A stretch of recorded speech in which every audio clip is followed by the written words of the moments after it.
Well, good afternoon, my friends. This is Macil Duncan, and welcome to the Macil Duncan Daily Radio Show, broadcasting live from Chattanooga, Tennessee.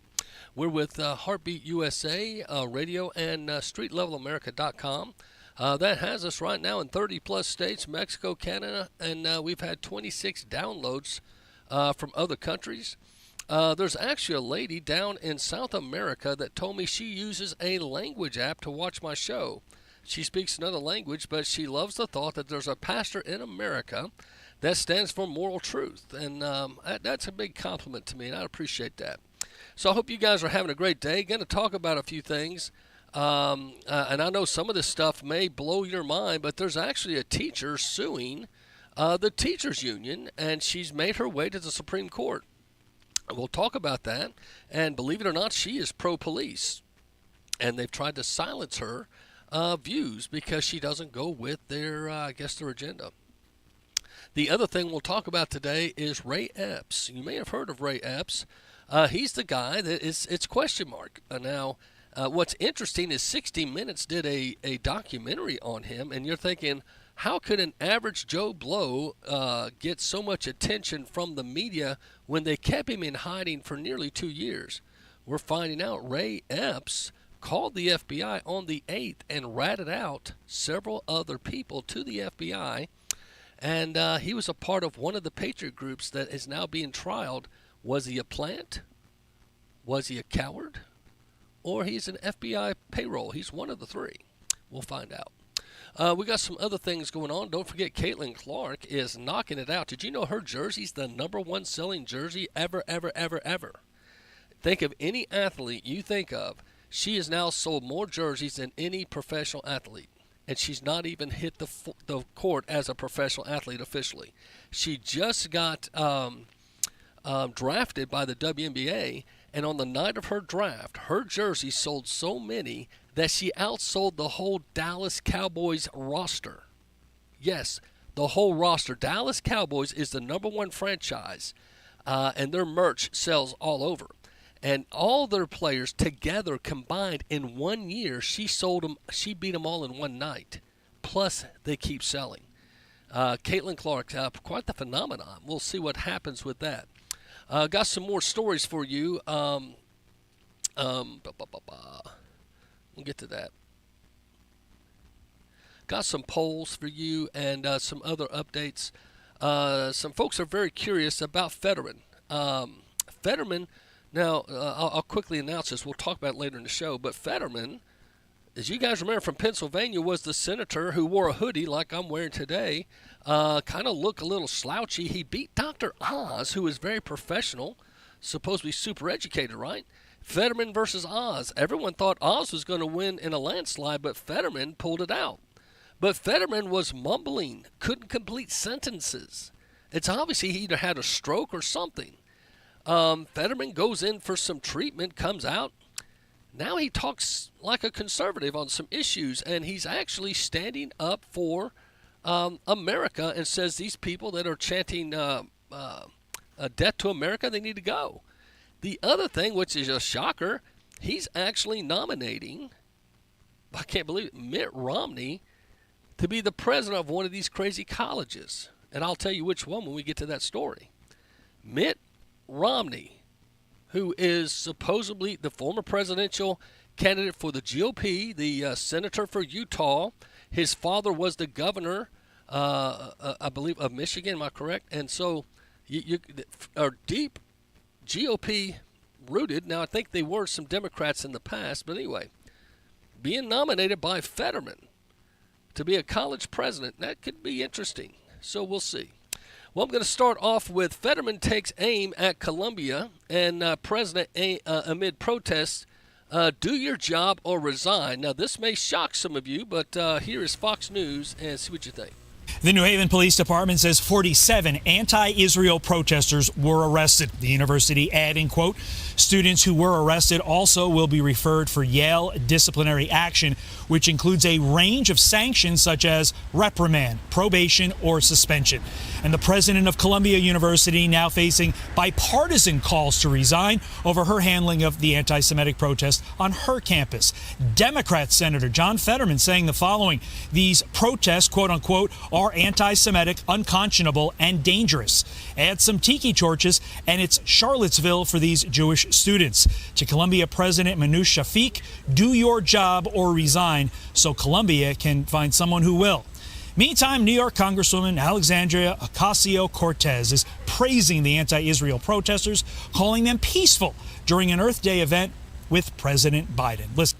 Now, can you believe that? AOC, and I'm not shocked, but I'm rather amazed. AOC at an Earth Day event yesterday with Biden was praising Biden and also praising the anti-Israel, the pro-Palestine chanting, and it's obvious. The 2024 election is shaping up. Biden cannot run on his message at all. He's a failure with the economics. He's a failure with the border. He's a failure globally. The only thing he can do is stir up hatred, and his two issues now seem to be abortion, since Trump got rid by nominating the Supreme Court and making it more right-leaning. Roe versus Wade was turned over. The second thing is going to be the anti-Israel group. And they're pulling all the stops out at these high-level universities to try to get the younger students who were leaning towards Trump, about 5-6 weeks ago, and all of a sudden all this stuff starts happening. And it just seems to me very, very coinky-dinky that all of a sudden all this hatred for Israel is on display. You've got rallies and all this money they're pouring into it. Just like right before other elections, you had Antifa or a Black Lives Matter. Right before elections, go back and do the research. 6 to 7 months before a presidential election, the Democrats and the liberals pull out all the stops to stir up hatred, either in ethnicity or in age gapping or whatever they have, to try to make people angry at one another and keep us from being able to get along. And I think that's a sad thing, and that's the part of our country I hope will see some healing in the near future. But pro-Palestinian anti-Israel protesters spread to Yale, University of Michigan, NYU, and across America. This is the Gateway Pundit reporting this. Several days of protests, assaults on Jewish students, and chaos at Columbia University in New York City have now spread to other American college campuses. Okay? Columbia has since suspended 2 Palestinian groups. A local rabbi has encouraged Jewish students to flee the campus. That in America, kids should not be afraid to go to school because of their religious value. Be you Jewish, Muslim, or Christian, etc., you should not fear to go to school because of fellow students from a different denomination, religion, or belief system. And why in the world has Biden and them not stepped in? Because this feeds their agenda. Controversy, strife, disunity, distrust. Because the more they keep their eye off their pocketbooks and off other things, if you make them so angry on an issue that they've obviously taught them in the school system. Now roughly 45 pro-Palestinian protesters were arrested for trespassing at Yale University, according to the New Haven Police Department. All were being released on mere promise to appear in the court later, meaning that they were released with zero bond to ensure they will appear in court.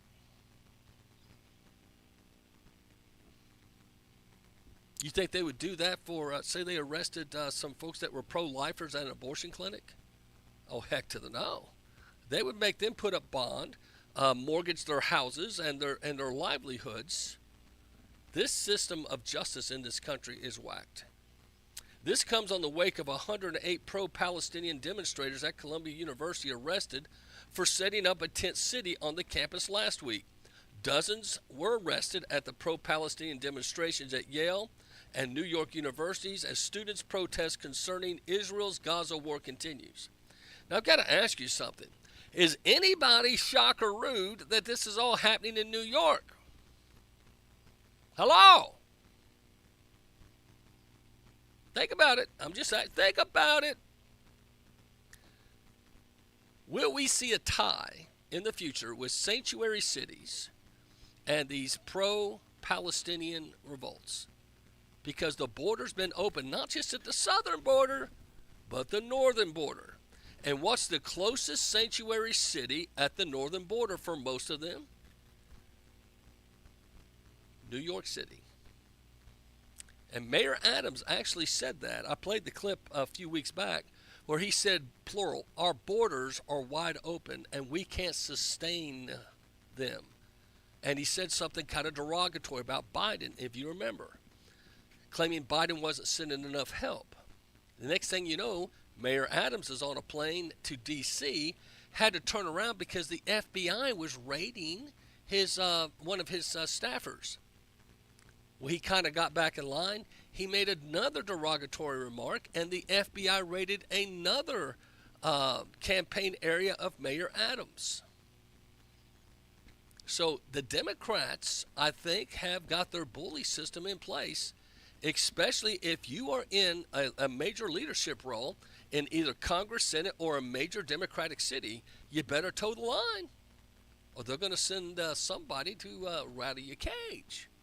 New York City is where all these crazy accusations, for the most part, against Donald Trump. New York City is where most of these college sit-ins and all these problems are happening. And it's New York City that everyone's leaving that can afford to. Gotta wonder what is the future of New York City. And you never hear about the trucker strike. I heard it was quite successful. It got a media blackout. It could be interesting to see what happens. Let's jump. Daily Wire mentioned something as I was saying all this to you. I want you to hear. Criminal prosecutions of illegal immigrants stopped when coronavirus hit. Did you know that? This is the Daily Wire. Criminal prosecutions of illegal aliens stopped when coronavirus hit. They never resumed. Okay? The Biden administration isn't prosecuting illegal immigrants. They're treating their crime of crossing the border like a traffic ticket. Now, this is interesting stuff. If you go to the Daily Wire and pull up this article, it shows the statistics, and it's rather damning on Biden. And that's another reason I think they've got to keep some sensationalism in the air. They've got to have students out there saying death to America, death to Israel. But are they really American students? Are these people that have been bussed in and are being paid to say this to make the American child feel like they're in some big major group? Maybe it's not as big as you think. But President Joe Biden was largely given up on criminal prosecuting illegal immigrants for crossing the border, with the number of prosecutions of serious immigration offenses lower during every year of the Biden administration than the year of Trump or Obama administrations. Daily Wire analysis of newly released data shows the prosecutions have screeched to a virtual halt under Joe the Biden. In 2018, the Department of Justice charged 84,000 people with illegal entry as a misdemeanor. The total number charged with this misdemeanor during the entire 3-year period, 2021 to 2023, 11,000. I kid you not, that's the data. So you're telling me, with the millions of people that have come into this country, only 11,000 have been charged? Is that a shocker to you? I'm not really shocked, but that tells you where Mayorkas from Homeland Security all the way down the line. See, we probably have some great ICE and Homeland Security agents, Border Patrol agents, but when their hands are tied, they can't do much. I've got a cousin that just stepped down from Homeland Security. He retired after the first year. He was a career guy and could have served 6 more years. But at age 50, he decided to retire. He couldn't work with it anymore. He said Homeland Security has gone nuts. And we can see why. I'll be back.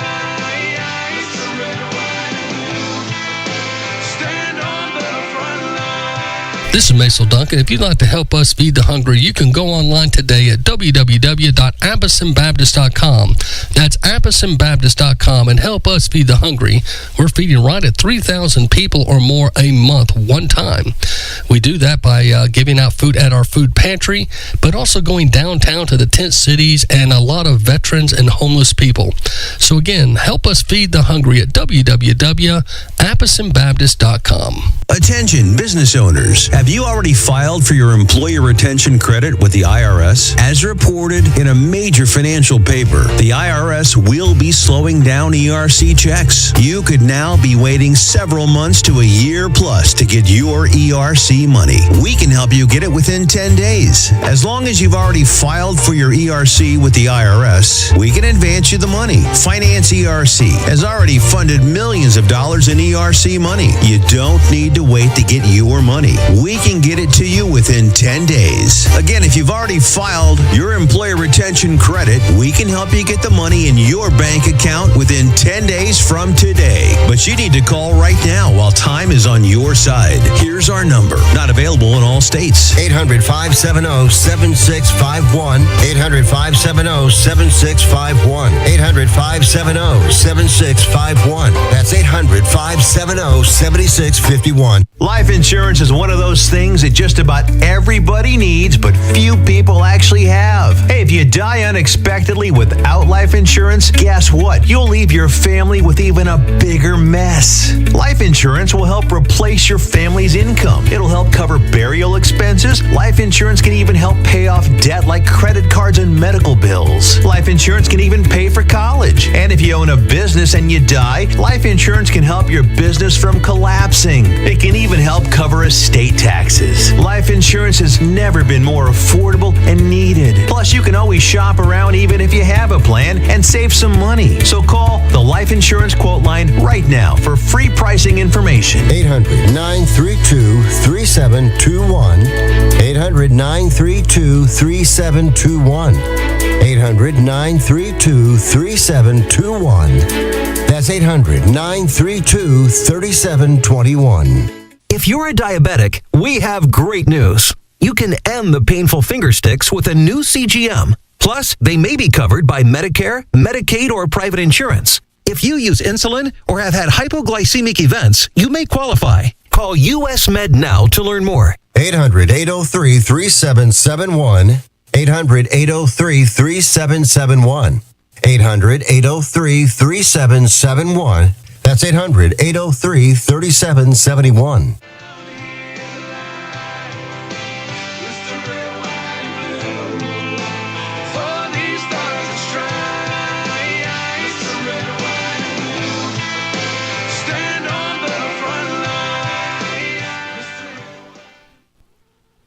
Welcome back to the show, my friend. Macil Duncan here in Chattanooga, Tennessee. I want to remind you about my book, Move Your Mountains. You can get it on Amazon, Barnes & Nobles, Books A Million, wherever you get your online reading material. Move Your Mountains by Macil Duncan. It's a good read. I hope you'll enjoy it and tell your friends about it. Well, we've got an LA teachers fight with the union, the teachers union that is, and it's appealed to Supreme Court. I support fully funding the police to keep students safe, was the quote here. Much to the annoyance of the United Teachers of Los Angeles, Glenn Laird refuses to go away quietly. So he went on to, he's in the Los Angeles Teachers Union, and he is going all the way to Supreme Court. And way to go. I wish him well. You know, when you get up there into the Supreme Court level, that's probably a whole new level of litigation. I've had Lloyd Brunson on my show before. You guys know Lloyd from Utah. He and the Brunson brothers, they're known for trumpet playing. Lloyd's actually been on 3 times. He's called in from Utah. And they've got 2 cases right now that have actually gone before the Supreme Court. And the interesting thing is they've got, they have, what he called them, they're like bullets in a gun on the shelf, per se. The Supreme Court, they've gone through all the proceedings. They've yet to go actually before the full Supreme Court. But he says what a lot he thinks is happening is a lot of these cases, they're putting over to the side when they need them. could be. But I was watching CNN News, had an article, and I was reading this morning. CNN says it seems all roads for Trump lead to the Supreme Court, meaning the appeal process. Right now, they're trying so hard to get Donald Trump somehow convicted because in their polling, they're showing that without a conviction, they have no hope of winning. And that seems to be the case. So I think the path of the globalist is if they can't get Donald Trump convicted of a crime, I think their other two options are, one, a global war or a civil war in this country.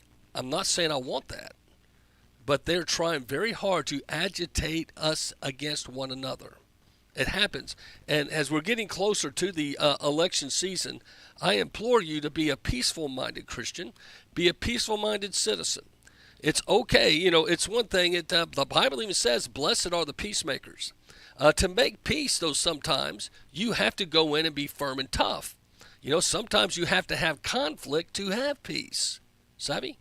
I'm not saying go in with your Bibles and beat someone over the head and say, believe like me. But when someone becomes unreasonable or becomes an idiot, and this again where Fetterman shocks me, the senator from Pennsylvania, the Democrat, says you can't go into a Starbucks with a blowhorn yelling your propaganda, not wanting to listen to the other side. He goes, that doesn't make you a spokesman. He says that makes you, and I won't say his word, but an a-hole. And rather interesting choice of words. But for him to say that tells you that the Democrats are making soft appeals to the arguments, if you will, that Donald Trump talks about. And even to some degree, Kennedy. Freedom of speech, the right for the Second Amendment, the border issues, and of course the economy. Now, the other thing I thought was interesting is Biden has dropped Bidenomics. I don't know if you saw that. It says Biden has dropped Bidenomics from his platform. You won't hear him say it again, evidently, between now and the election. They said that has become very unfavorable. And then on the flip side, when he used the term Maganomics, referring to Donald Trump, and tried to imply it was a failure, people are laughing at him, saying, I'm sorry, we may not like the guy's tweets, we may not like the guy's other things about him, but one thing we liked was his policy results. See, the one thing Donald Trump did, you have to admit, is he kept his word. When he said he was going to do something, he did it. He gave you a list of 25 potential Supreme Court justices, and he got to put 3 on there. But I think it's because he was very honest with the American people. Many thought he would try to put his own sister on. You remember his sister was a federal judge, and she's passed away, and so has his brother, which is very sad, and I'm sure he's still, that's a big loss and cost for him. But with that said, there's a lot going on. Now, speaking of people in your cabinet or policies, I shared this with you the other day, and I just want to bring it up from time to time to remind you that former Barack Obama and Hillary Clinton's senior policy advisor is charged with sex child offenses. Senior policy advisor and former President Barack Obama administration is facing potential jail time and crimes. This guy, the 46-year-old, his last name is Shai, believe it or not, S-H-Y. Raham Shai was arrested by British police for having child pornography and evidently trying to meet a child for not for a storybook time, let's just say. So that is interesting. So as you start hearing this and you start seeing that people, especially that normally lean to the left, are kind of swinging to the right, either in policy or in action. One that I was shocked at was Michael Rappaport. He's the actor. He gets involved in sports. Every now and then he makes political statements, but you'll have nobody to scream at. Michael Rappaport said anti-Jewish campus protesters will get Trump elected. And he said that he did a news, if you want to call it a news thing, that pretty much shocked the world because that's putting your reputation on the line. So actor Michael Rappaport tore into the anti-Jewish campus protesters in a video post on X on Sunday, warning that the actions they're taking at schools like Columbia University will result in former President Donald Trump getting reelected. And he said some profane things. He's pretty much a cusser.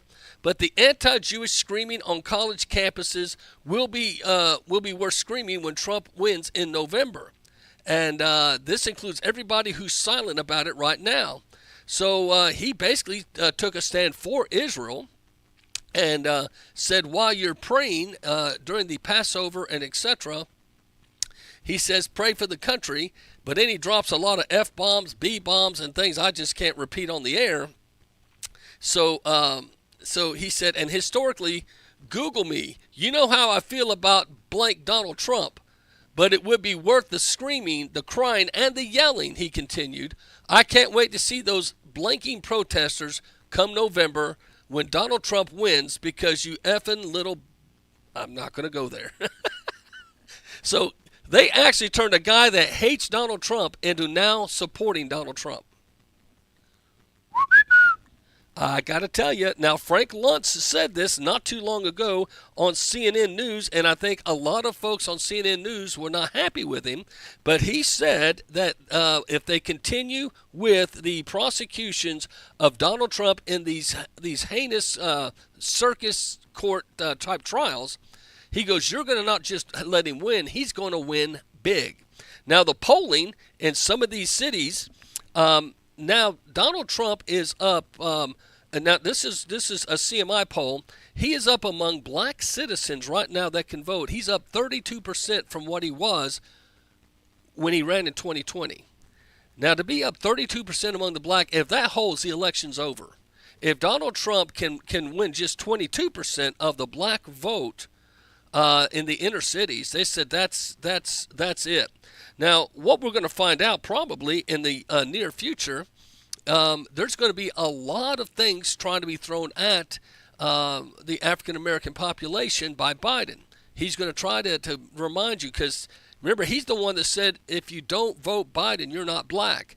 Well, that's become kind of offensive to a lot of folks in the black community, to where they're saying, I don't appreciate him taking me for granted.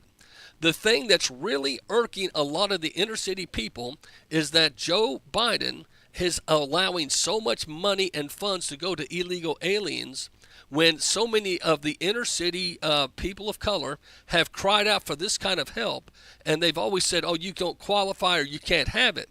And for people that are non-citizens to be getting their rent, their food, their utilities, extra cash, free phones, that is not sitting well with the people of the inner cities.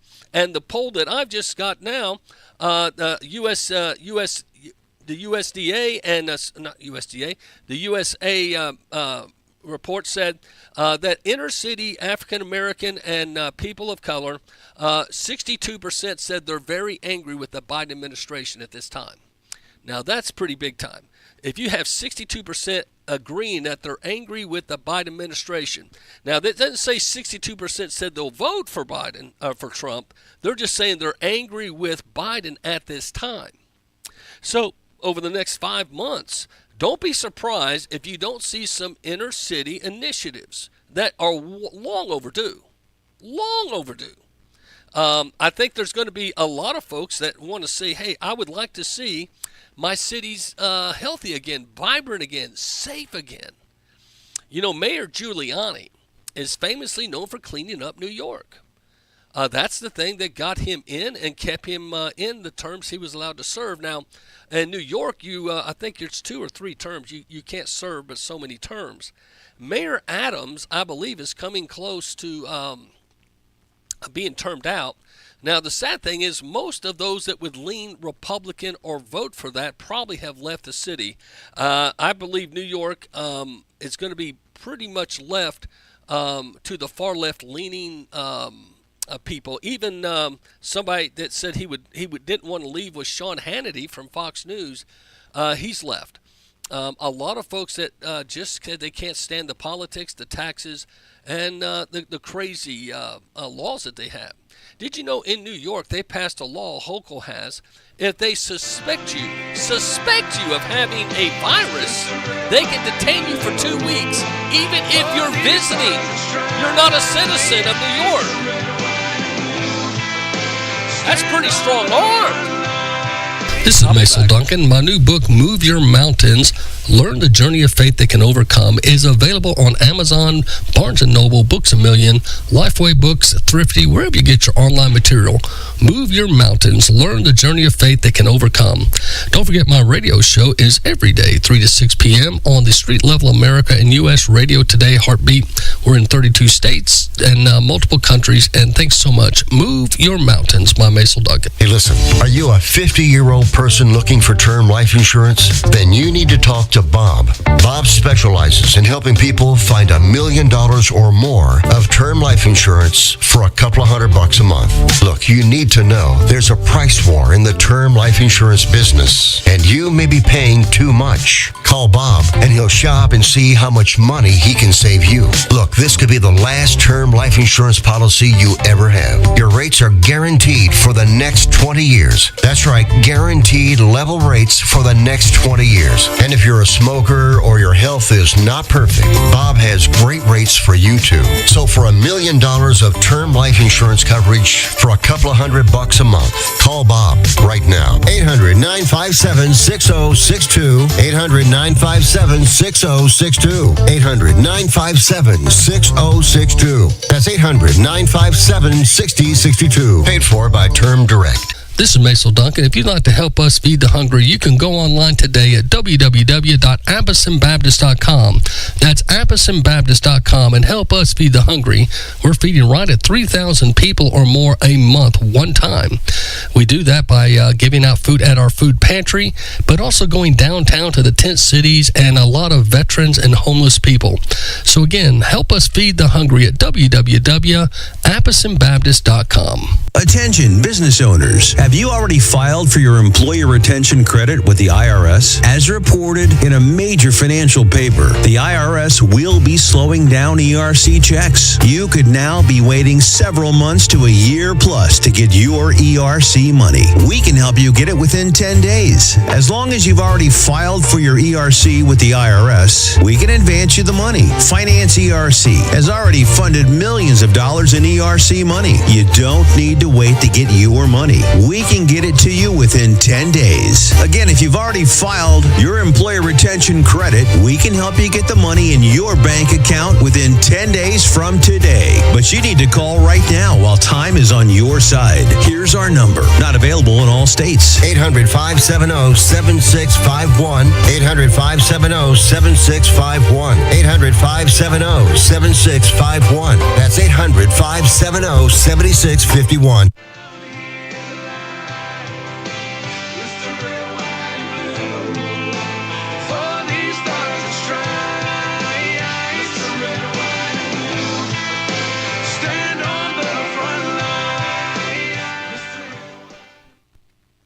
Hello, my friends. Macil Duncan, and welcome back to the show. I want to remind you that one of the things I've been studying is the seven churches of Asia, if you go into Revelations, because everyone's talking about end times and all that stuff. Well, if you go want to do just an interesting check, I will just throw something at you.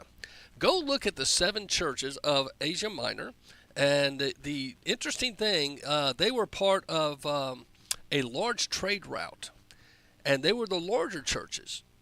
Some of the commentaries said the reason John and they were focusing on those seven large cities, hoping it would splinter out to the smaller home churches, etc. Now, interesting this. Just take the book of Ephesians. If you remember when Paul wrote to the book of Ephesians in his prison epistles, back when he wrote Galatians, Ephesians, Philippians, Colossians, etc., he bragged about them and said, you're a church of love. You're a church of great love. And he bragged. The others all got rebuked. Ephesians was the only church Paul didn't rebuke. But about a few decades later, when John's writing the book of Revelation, this is the one thing God says I have against you. You have left your first love. Now, it didn't take but about 2 to 3 decades for a city once known for love to now be rebuked by God, saying, you've left your first love. You don't love me, God Almighty, like you once did. Could that be an indictment on America? I want you to think about that with me, my friends.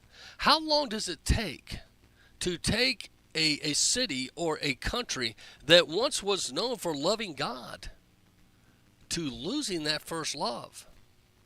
You're having young people across this country shouting death to America and death to Israel. Did you ever thought you'd hear that in the streets and on the college campuses here in our country? Well, I'll tell you what, Mike Rowe contrasts today's liberal college campuses with trade schools. This is a great point here, where he is pleased to report no one is calling for the extermination of Jews or this country. You remember Donald Trump mentioned that he thinks we should reinvest in trade schools. Now, I got a master's degree. I'll just give you a quick testimonial. Went from high school to college to get my master's. Okay? So to do that, and I got married and then had kids. So from high school to get my college, my bachelor's and my master's, because I had to work, it took me 10 years to get my bachelor's and my master's. And I'm not regretting the process. I'm not trying to but I lived on very poor wages, no insurance for my family. We struggled greatly to get by. I had friends in high school that went to trade school, and within 3 years were making pretty good salaries. And within 10 years, at my tenure mark, that I finally got my master's degree and got a good paying position at a church, most of them were doing much better. And at age 50, I'm 58 now, I've got 3 of my friends I went to high school with that didn't go to college, that have retired. They've got boats. They live very well. They did well with their money. They weren't stupid. We have a problem in this country. Do you remember asking this of your kids when you were younger? What do you want to be when you grow up? I think if you're a Christian, one of the questions you should ask your child also is, what does God want you to be? Have you thought of that? What does God want you to be? What's God designed you for? And we tend to pick out our kids' futures for them. A lot of parents, if you be honest, you want your kids to have a better life than you. But you think that better life always is involved with money, resources, and toys. So you'll push your kids maybe to go to a college that you couldn't have gone to. Maybe get into a career that maybe you could not have gotten into. Because somehow you're reliving dreams through your children, possibly. I'm not saying you are.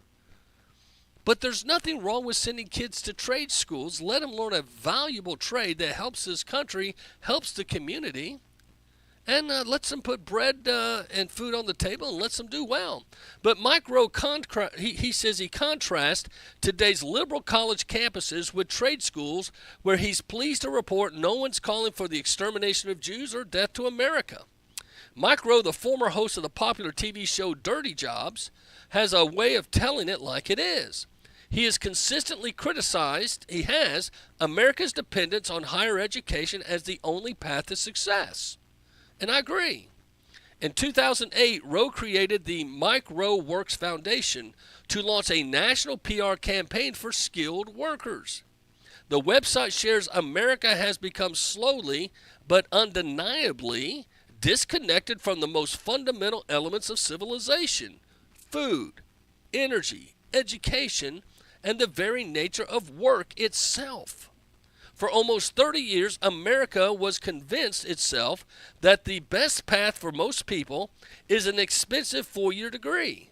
Pop culture has glorified the corner office job while unintentionally belittling the jobs that help people build the office. As a result, our society has devalued any other path to success and happiness. Community colleges, trade schools, apprenticeship programs are labeled as alternative jobs. Millions of well-intended parents and guidance counselors see apprenticeships and the job training opportunities as vocational consolation prizes for maybe those that don't have the mental capacity to handle higher education. So I think it's interesting as you look at this, and it's a great article, and it's in the Gateway Pundit, but I think Mike Rowe's got a point. Trade schools, I think, would be a great thing. And if you happen to be a person of influence in your community, be it maybe political or religious, consider opening up or investing in trade schools. Help kids have other options, because colleges have gotten so much into the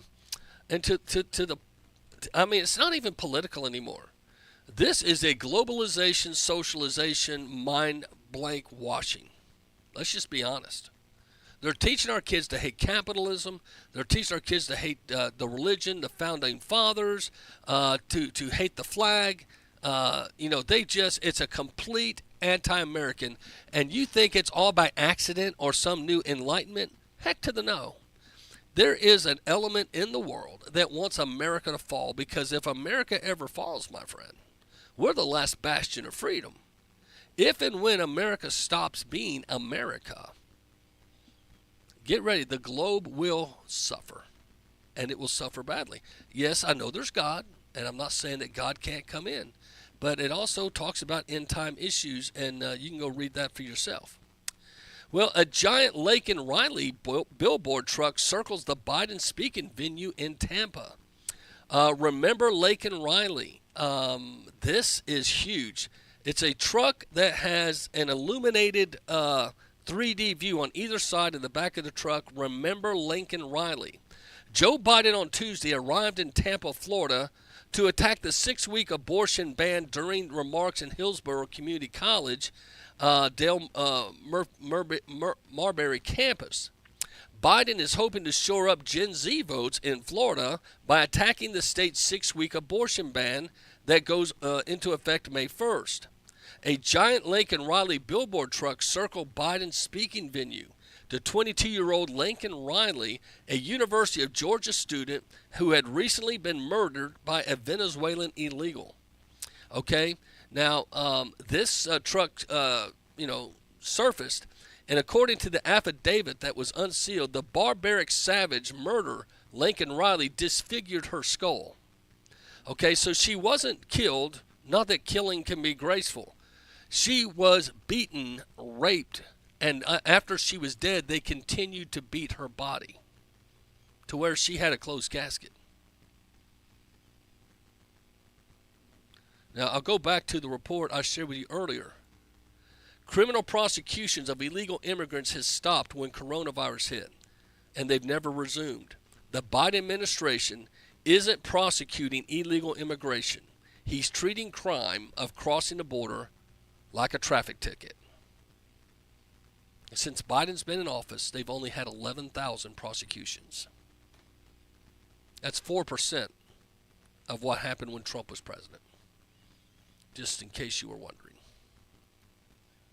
So interesting. Poll supermajority of American voters oppose abortion past 12 weeks. Since Biden wants to talk about abortion, everyone else is digging in, seeing where they land. But as the Biden administration accelerates the strategy of promoting abortion as their go-to issue ahead of November elections, because they can't run on anything else. Everything else Biden has touched has pretty much soured. He's ruined the border. He's ruined the economy. He's ruined the military. Everything Putin touches is ruined. He doesn't have any bit of integrity left. You know, in 1987, he had to withdraw from the presidential race when he was trying to run because he was proven a liar, and they called for him to pull out of the presidential race, and he even admitted, and I've got the tape I'll play in the back half of the show, where he said, I've cost myself this election, and he pulls out. So the Rasmussen poll released the results of the poll, revealing that 66% of American voters are opposed to late-term abortions. So that's not going to play well. 66%, and the other thing that they're finding out is a lot of Gen Z kids can do their own research now because of the internet, and they're appalled about the process of abortion. Now, they don't seem to have a problem with an abortion pill or something that cancels the embryo from growing, but they seem to have a moral ethnic or a moral fiber inside. They don't like seeing babies ripped apart in the womb. It's going to be a tough issue.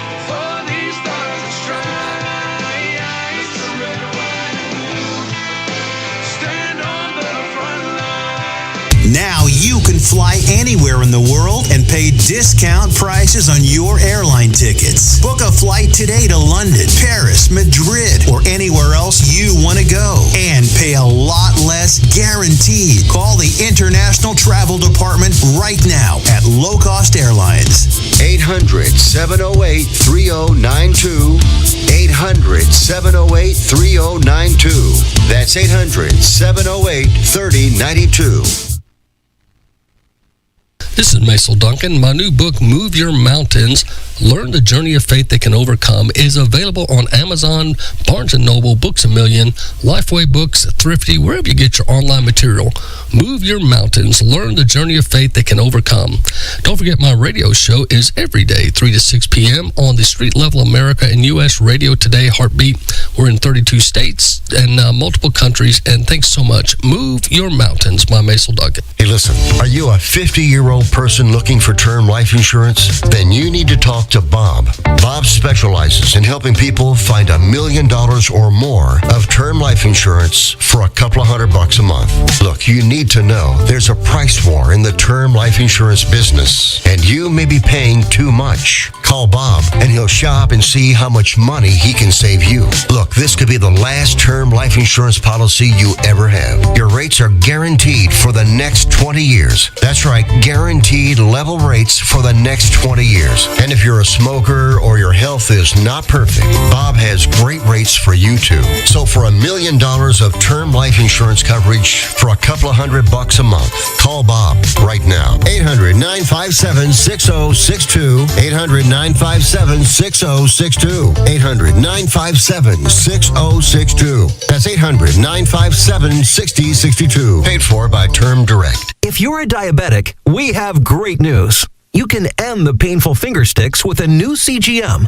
Plus, they may be covered by Medicare, Medicaid, or private insurance. If you use insulin or have had hypoglycemic events, you may qualify. Call US Med now to learn more. 800-803-3771.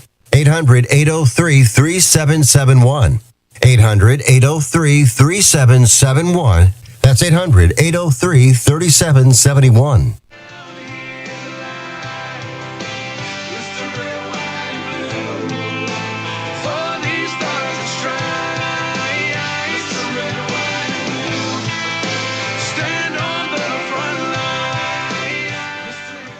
Hey guys, Macil Duncan. I am the Patriot Pastor, broadcasting live from Chattanooga, Tennessee. We are now in 30-plus states, Mexico, Canada. We've had 26 countries that have downloaded the show, and you can catch my show on StreetLevelAmerica.com, which also is a part of Heartbeat USA Radio. Heartbeat USA has picked up my show, I guess about 6 months ago. I used to be on what was called the Nuga Radio Network. And the Nuga Radio Network went under, bellied up, sad for them. And so they pulled mine and Todd Starnes and the other talk shows from that network, but have been in negotiations with the local radio stations here in Chattanooga. Mid-May, I'll be back on the local affiliates here in Chattanooga.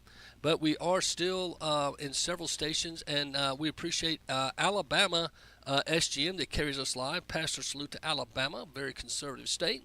And also the Freedom Network up in New Jersey still carries the show. And multiple stations, like I said, across that are part of the Heartbeat USA. So we appreciate all those that pray for the show. Feel free to like and share the show on your conservative networks on social media.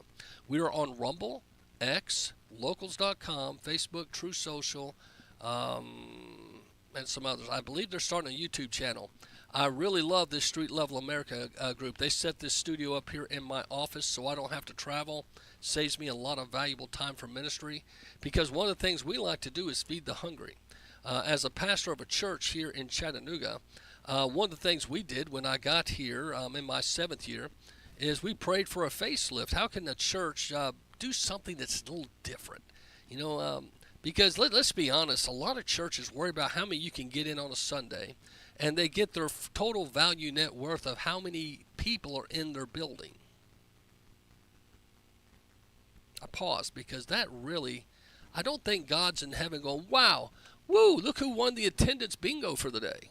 That's not what pleases God so much. God wants us to reach others. I think God's more impressed with what you do Monday through Saturday, not just what you do on Sunday. So our strategy was to try to become a church that had ministries 7 days a week. And God gave us the Absent Food Pantry. We are now feeding over 3,000 people a month, one time. Many of those folks we feed multiple times. We give out food on Mondays and Friday. We have 16 affiliate stores in the area that give us food. We have 7 churches that work with us. And I'll tell you the interesting thing, I say this all the time, but in case you're just hearing, we have folks that voted for Biden and Trump working together. Shocker. I have vaccinated and unvaccinated working together. Shocker. And you're saying, Macil, how do you get folks that have political differences, vaccine differences, and other things? Because, see, I think we've proven you can come together under the gospel of God and under love. See, folks that say all Democrats are of the devil, I think that's very unkind and very untrue.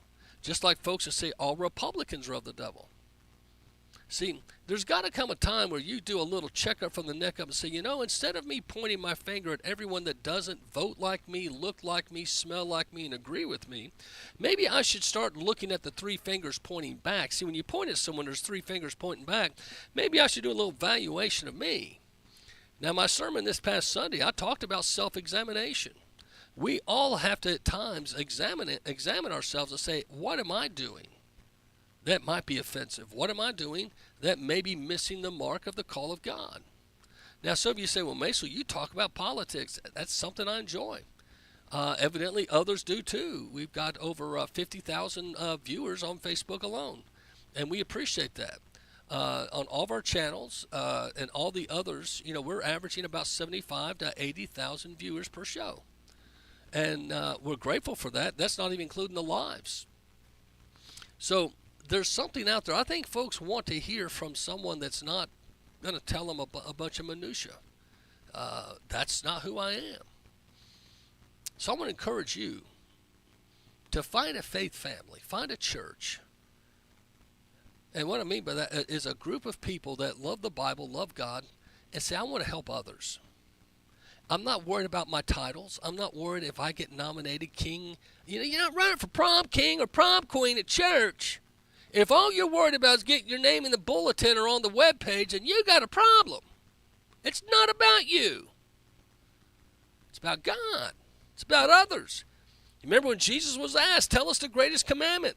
There's over 365 commandments or laws in the Bible. And the Pharisees and Sadducees thought, hey, I'm going to trick the big dude. Tell us which one's the most important. Jesus said, hey, that's easy. Love the Lord God with all your heart, soul, and mind. Number 2's like it. Love others as I've loved you. I'm telling you, my friends, love's the answer. Now, we got a distorted view of love, but we're the Bible loves. So, anyway. So what's it's 3:53 here in Chattanooga. Let me get on to some more of the topics of the day. One that caught a lot of attention on my social media. Someone shared with me a receipt here in the Collegedale. There's a restaurant. It's an Italian restaurant that serves pizza and Italian goods. And somebody went to pay cash, and they charged them 4%. It's called a checkout fee for paying cash. Now, the reason most folks like me pay cash is because when you use your credit card, you're automatically assuming the debt, and you have to pay interest on it. Or some of the restaurants will charge you a fee to use credit cards. So everyone's into fees now. But would you ever believe you'd be charged 4% for paying with cold hard cash? Shocker. But you might want to look at your tickets. I was noticing, too, another restaurant. My wife picked up on this because my wife's a very generous tipper. Let me tell you, if you wait on us, be nice to Jude's because she believes in 25%. I don't give that much. I'm just being honest with you. But my wife's a big tipper. She loves a tip. But she noticed on one of our restaurants as we're checking out, they already had an automated tip in there, but they don't tell you. There was a 12% automated tip. And you just got to read your receipts carefully. It wasn't, usually that's in a group. This was just us going out. So you got to pay attention to those things. Well, jumping to another article here I found in the Gateway Pundit. Ridiculous. Now, have you ever heard the term oxymoron?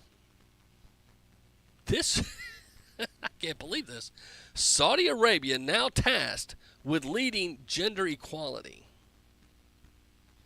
Now, if you know anything about Saudi Arabia, every Friday at noon, if you're a homosexual, you're thrown off a building.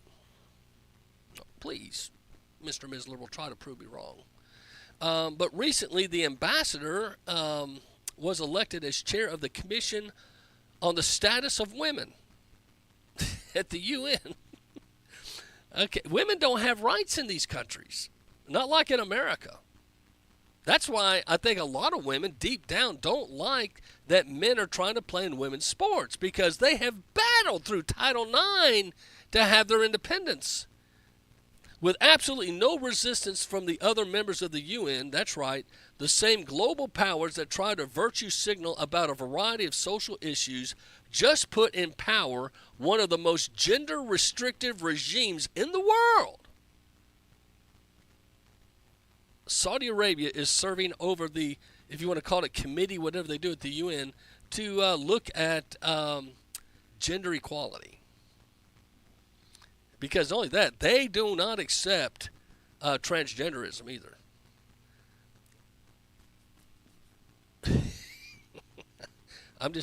If you're transgender, try to go join a Muslim group.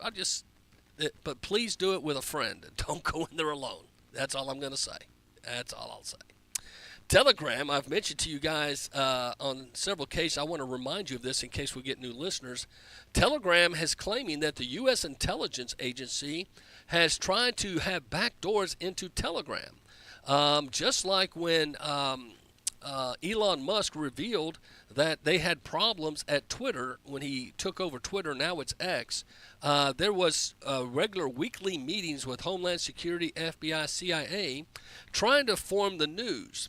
If you guys remember, it was not uncommon on the news, the mainstream media, to have Twitter. They used Twitter as their justification for a story.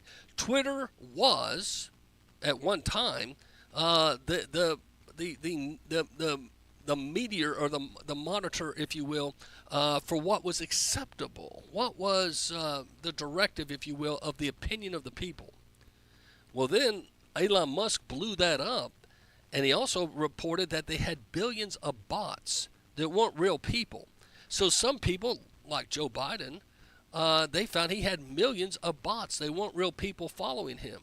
Unlike Donald Trump, who had millions of real people. He had no bots because they didn't want Donald Trump to have an inch. Savvy? So Donald Trump used Twitter against him. If you remember, during the 2016, he went around the media narrative at times with Twitter. And they called him the mean tweets. Do you remember that? Well, how did they get back in 2020? They had him banned from Twitter and tried to keep him. So that's why Donald Trump opened up Truth Social, to try to have his own social media so that he can have a way of communicating his thoughts without being censored or being misquoted. Well, Telegram has become one of the largest. And the other article I'll bring to your attention is One American News. Telegram hit 1 billion users within a year, the founder says. The interesting thing about Telegram, as you get to knowing it, it's backed by Russia. Facebook is America. Isn't that interesting? And TikTok is China. You got three of the superpowers in the world, no matter how you spin it, that seem to have a social media opportunity. Now, what's happened with Facebook, they've added Instagram. Okay? So you got Instagram, Facebook, because they bought out Instagram, because Instagram was competing. Evidently, they've tried to buy out Telegram. He won't sell. Right now, Telegram has become the most trusted media of patriots and conservatives. You see a lot more people on Telegram, primarily because Telegram does not censor. Telegram is very free speech oriented, just like X is trying to be. So it's going to be interesting in the days ahead. What if Truth Social and Telegram merged? I'm just saying a what if. That could be interesting. That could be interesting. But of course, with the Russia tie, some folks would have the analogy of, there's Trump making inroads with Russia again. When we come back, I'll be talking about Ray Epps, the never-before-released FBI interview call uncovered. Now, my Facebook friends, I'm going to be closing the Facebook channel because they're still having problems connecting for you to hear the feeds when I play the clips. So you can go to streetlevelamerica.com and heartbeatusa.com and catch the rest of the show, or go to Rumble or X, which has got that worked out. Facebook doesn't play nice. We had to buy a whole second camera for Facebook just to do what we're doing now, because they don't like me sharing my show with other media outlets. So we have to run a separate camera and really, I guess, be nice to Facebook. But Facebook does have its advantages, and before we just completely throw them out, it has allowed people to connect, even though they're very left-leaning. There is still an element about Facebook many of us appreciate. It's brought friends and family together, etc. So something to consider. Also, before the break, I want to remind you that if you'd like to help us feed the hungry, you can go to our webpage and donate online at www.appesanbaptist.com. That's appesanbaptist.com. Go to the giving menu, and please be generous. You could give $25, $50, $100, or $1,000, whatever you can afford, and help us feed the hungry, because food prices aren't going down, they're going up. Our clientele continues to increase. On Fridays, we open at 10 a.m. to give out food, but we have cars parked there sometimes as early as 7:30 in the morning. Before we open, there'll be 40 cars or more lined up. Now, that tells you how hungry people are. When it's hot, they'll have their windows rolled down because they can't afford to run their engines. Or when it's cold, they'll be gathered up in blankets. And it touches my heart each and every Friday. I witness a small miracle. At the Absent Food Pantry, we give out all the food pretty much. The shelves are empty, refrigerators empty. But God always provides, and by the next Friday, we're feeding hungry people again, and on Monday. And it's because of people like you that say, hey, I want to give at www.appesanbaptist.com. And by giving a nice donation to appesanbaptist.com, you're helping us feed hungry people. All the money is tracked. It goes directly to Feed the Hungry. No one's paid up there. We've got right at 80 volunteers now from 7 churches, and we have shifts. We're open 7 days a week to receive food, and we give out food 2 of those days. It's a miracle of God, and we appreciate all you that pray for us, donate, and help us. And I give a pastor salute to Senator Todd Gardenshire, who he and I have been talking this week. He's helped me raise money. Pastor salute to Greg Vidal. Appreciate you, my friend. Bill Hollander. A lot of good leaders in this community, in the state. And Chuck Flashman, who serves in D.C. Congressman Chuck, thank you for helping us feed the hungry. A lot of good people are out there, and they're donating because they want to help us see things happen to help people in need. There's a family that came to us, and as we were giving them their food, we happened to get some birthday cakes in. And we gave this one family a birthday cake from one of the local stores. And the little girl, who was about 9 years old, she said, Mommy, am I going to get a birthday cake this year? And the mother told us later how she's gone almost 2 years. That's just one thing she couldn't afford, is a birthday cake for her daughter's birthday. That's how tight it is for some people. Some of you think tightening up means just thinning out your peanut butter or your mayonnaise on your sandwich. There's people that literally put things back, like a birthday cake for their child's birthday party. There's somebody hungry in your world. Do something about it. If you can't give to the Absent Food Pantry, find a food bank or a food distributor near you. Do a food drive. Find a way to help impact someone in your area. We have a lot of widows. We have a lot of single parents. We have elderly couples that come to us because medicine's gone up And they said without the food box that we give out, they would have a tough time surviving. I get calls all the time. And now, I don't say this to create an argument, but we didn't shut down during COVID. And for 3 months, we were the only food distributor in the city of Chattanooga. Everyone else had shut down, but I just couldn't, in my heart of hearts, shut down. So I was getting calls from St. John's restaurant downtown. St. John's, thank you again. 1885 restaurants around Chattanooga. Thank you guys. Five Guy Burgers from around Chattanooga. Those are 3 great restaurants that gave all their food, because it was going to go bad, to the absent food pantry so we could redistribute it to hungry people. So we've got a reputation now. I go downtown and give out food and packages to the homeless ministry and homeless people. I'm known as Preacher Man in the white van. When I pull up in the white van, and we have hundreds of these survival packages, we put a roll of toilet paper, bottled water. And here's one of the packages. One of the kind groups here, Salt and Light, got us some real nice packages like this. They're a little bigger. We normally use a 1-gallon Ziploc bag, but we had 80 of these to go give out, and we gave out these downtown, these little backpacks. Be creative. Do what you think would help somebody else, and I promise you, you'll be the one blessed more than them. And every time I go downtown, I see somebody in need, and it touches my heart. A lot of times my eyes are leaking on the way back. I'll be driving back, and I sob all the way back going, God, how in the world do these people survive down there? You'll see people sleeping on the street, curled up at 10 o'clock in the morning. And I know you're saying, well, they're drunks. They're what? Yeah, you can say what you want, but you know what? If you had their life, you might turn to Jack or Jim as well. I'm just not there to judge. I'm there to love. And when I go down and I see these people literally on the streets, and I hear some of their stories, they don't have family because, see, going back to the politics, if you will, we've destroyed the family unit for several decades in a row to where people don't have moms and dads like they once did. So when you have hard times, you have no one to turn to. You don't have a mom or dad or a grandparent to go to. You're literally seeing people that are part of our system of putting people out there without family backing, as you will, and when tough times come, they're on their own. And when they turn to their government, and you may say, why do so many live on near 11th Street? It's because there's a soup kitchen downtown that gives them a hot meal once a day. So they sleep on the streets or in a tent in the woods or somewhere where they can try not to get arrested for being called upon for laundering or whatever. Then they go and they get their hot meal. And that's where we pray with people and give out the resource bags.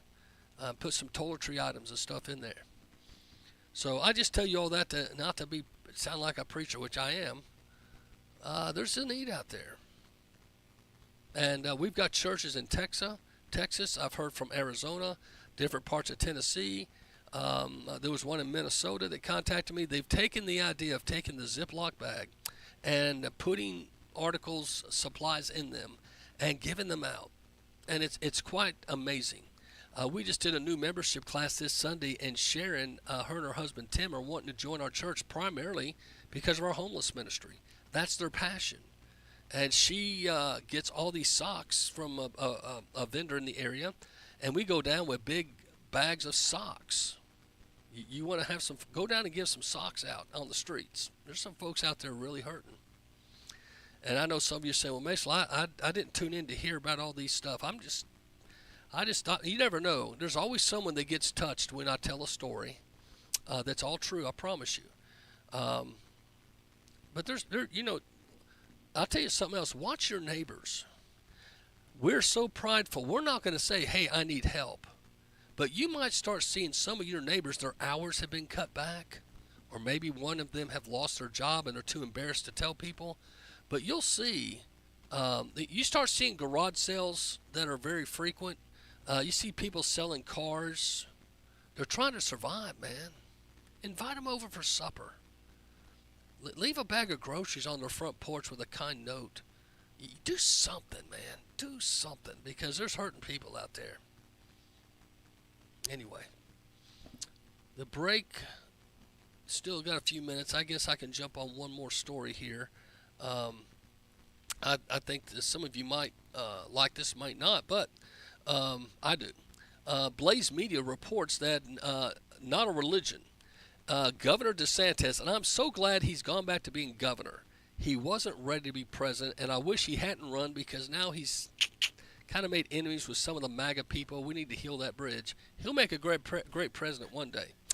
But DeSantis outrages the Satanic Temple. You know why? Because he is now signed an order. They can no longer try to be chaplains in public school. The Satanic Temple is outraged that Florida Governor Ron DeSantis doesn't want Satanists to counsel students in the Sunshine State. Last week, DeSantis signed a new law allowing school districts and charter schools to invite chaplains into schools to provide support, services, and programs to students. More than a dozen states now offer similar school programs, which have become necessary amid an epidemic of students facing mental health challenges. So they're trying to get chaplains back in public school. Now, when I was a youth pastor, I made a deal with my churches I served on. Would you let me be a substitute maybe every other week, but any pay I get, I would put it into the mission fund or something, so no one thought I was, trying to make money on time, company time, if you will. But I would go in and sub in the public schools. If you have a youth pastor or a children's minister, I would encourage you, allow them to do that if they will. No, don't make them, but allow them to, because it allowed me to open doors. And I kid you not, when you had a National Day of Prayer, I gave donuts. I'd always be there. I had several hundred kids in my youth group. It was a large church. But we buy tons of donuts. But I'd always take one aside, and I put to the principal, hey, praying for you, Brother Macil. And I give it to the secretary. Please give to the principal. It takes time to build relationships. I got to be friends with him. We had some moments I encouraged him with. There were 2 kids killed in a car wreck. And this was the announcement that went over the loudspeaker of a public school in North Mississippi. Brother Macil's in the library. Anyone that needs prayer or counseling, you're welcome and dismissed to go spend time with him. That started at 7:30, 8 o'clock in the morning. I didn't leave till 4 p.m. that afternoon. I literally prayed and counseled with students and teachers all day. And you're saying, well, I wish they'd do that again. It takes time. You got to get back to the old school of building relationships, praying with I know some of these principals today, you think they're all just completely Marxist, gone way left. That's a possibility in your area. But they still can find love. They still can be won over. You can still pray for them. Because when times are tough, it's the Christians that should stand up. It's our time to shine. That's why I couldn't shut down during COVID. I couldn't shut my church down or the food pantry. That was our time to be a light. It wasn't time to go hide. It was time to stand up and say, there's hope in the midst of tragedy. That's our job. So I'm glad that Governor DeSantis said, you know what? We're not going to allow Satanists to be a part of the school system. And that's so needed, and we need more of that. Well, my Facebook friends, I'm going to sign out at this time. Feel free to watch the rest of the show on Rumble and X, where we have the ability to play the videos. Facebook's not as friendly on, and we're getting there. But God bless, Godspeed, my Facebook friends. Now, as Facebook is phasing out there, we got a couple of things I'd like to share with you. One being Fox News played, and I played earlier. There is a growing uneasiness about the Colombia president amid protest, and people are calling for her resignation. See what you think. Were arrested. The university adding, quote, students who were arrested also will be referred for Yale disciplinary action, which includes a range of sanctions such as reprimand, probation, or suspension. And the president of Columbia University now facing bipartisan calls to resign over her handling of the anti-Semitic protest on her campus. Democrat Senator John Fetterman saying the following: these protests, quote unquote, are anti-Semitic, unconscionable, and dangerous. Add some tiki torches, and it's Charlottesville for these Jewish students. Can you believe that? Fetterman. Revival, maybe, up in Pennsylvania. I'll be back. This is Macil Duncan. If you'd like to help us feed the hungry, you can go online today at www.appletonbaptist.com. That's appletonbaptist.com and help us feed the hungry. We're feeding right at 3,000 people or more a month, one time. We do that by giving out food at our food pantry, but also going downtown to the tent cities and a lot of veterans and homeless people. So again, help us feed the hungry at www.appletonbaptist.com. Attention business owners. Have you already filed for your employer retention credit with the IRS? As reported in a major financial paper, the IRS will be slowing down ERC checks. You could now be waiting several months to a year plus to get your ERC money. We can help you get it within 10 days. As long as you've already filed for your ERC with the IRS, we can advance you the money. Finance ERC has already funded millions of dollars in ERC money. You don't need to wait to get your money. We can get it to you within 10 days. Again, if you've already filed your employer retention credit, we can help you get the money in your bank account within 10 days from today. But you need to call right now while time is on your side. Here's our number. Not available in all states. 800-570-7651. 800-570-7651. 800-570-7651. That's 800-570-7651. Life insurance is one of those things that just about everybody needs, but few people actually have. Hey, if you die unexpectedly without life insurance, guess what? You'll leave your family with even a bigger mess. Life insurance will help replace your family's income. It'll help cover burial expenses. Life insurance can even help pay off debt like credit cards and medical bills. Life insurance can even pay for college. And if you own a business and you die, life insurance can help your business from collapsing. It can even help cover estate taxes. Life insurance has never been more affordable and needed. Plus, you can always shop around even if you have a plan and save some money. So call the Life Insurance Quote Line right now for free pricing information. 800-932-3721. 800-932-3721. 800-932-3721. That's 800-932-3721. If you're a diabetic, we have great news. You can end the painful finger sticks with a new CGM. Plus, they may be covered by Medicare, Medicaid, or private insurance. If you use insulin or have had hypoglycemic events, you may qualify. Call US Med now to learn more. 800-803-3771. 800-803-3771.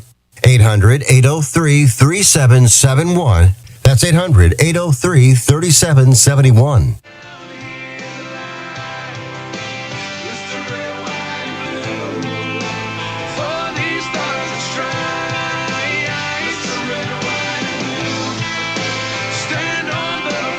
Police department says 47 anti-Israel protesters were arrested. The university adding, quote, students who were arrested also will be referred for Yale disciplinary action, which includes a range of sanctions such as reprimand, probation, or suspension. And the president of Columbia University now facing bipartisan calls to resign over her handling of the anti-Semitic protest on her campus. Democrat Senator John Fetterman saying the following: these protests, quote unquote, are anti-Semitic, unconscionable, and dangerous. Add some tiki torches, and it's Charlottesville for these Jewish students. Wow. John Fetterman, can you believe it? A lot of folks are shocked at the change Fetterman has taken on issues. Here's another quote from Fetterman.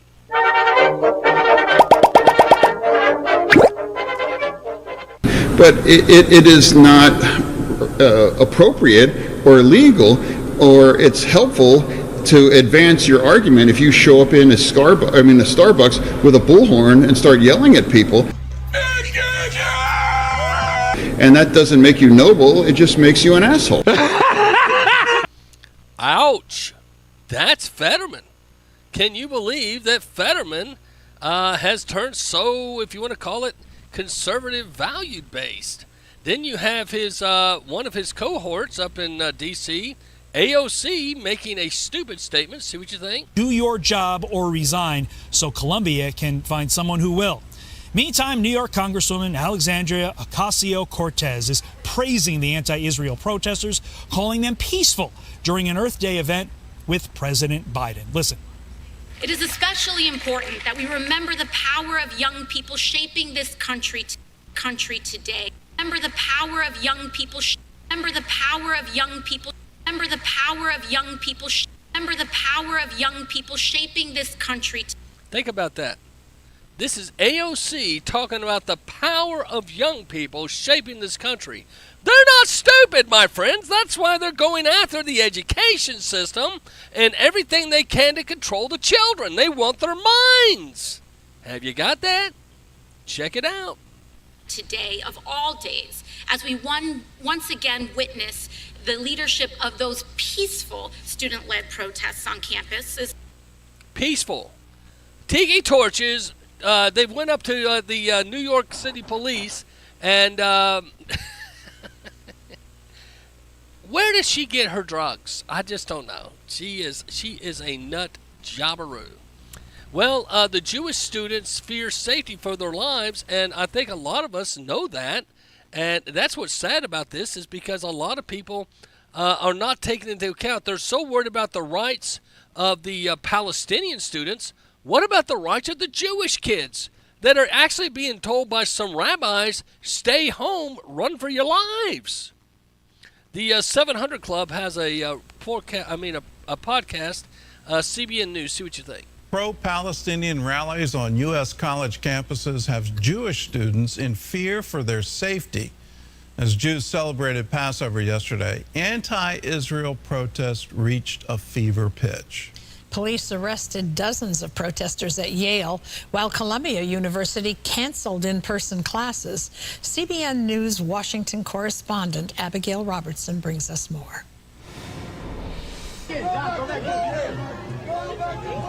Go back to Poland.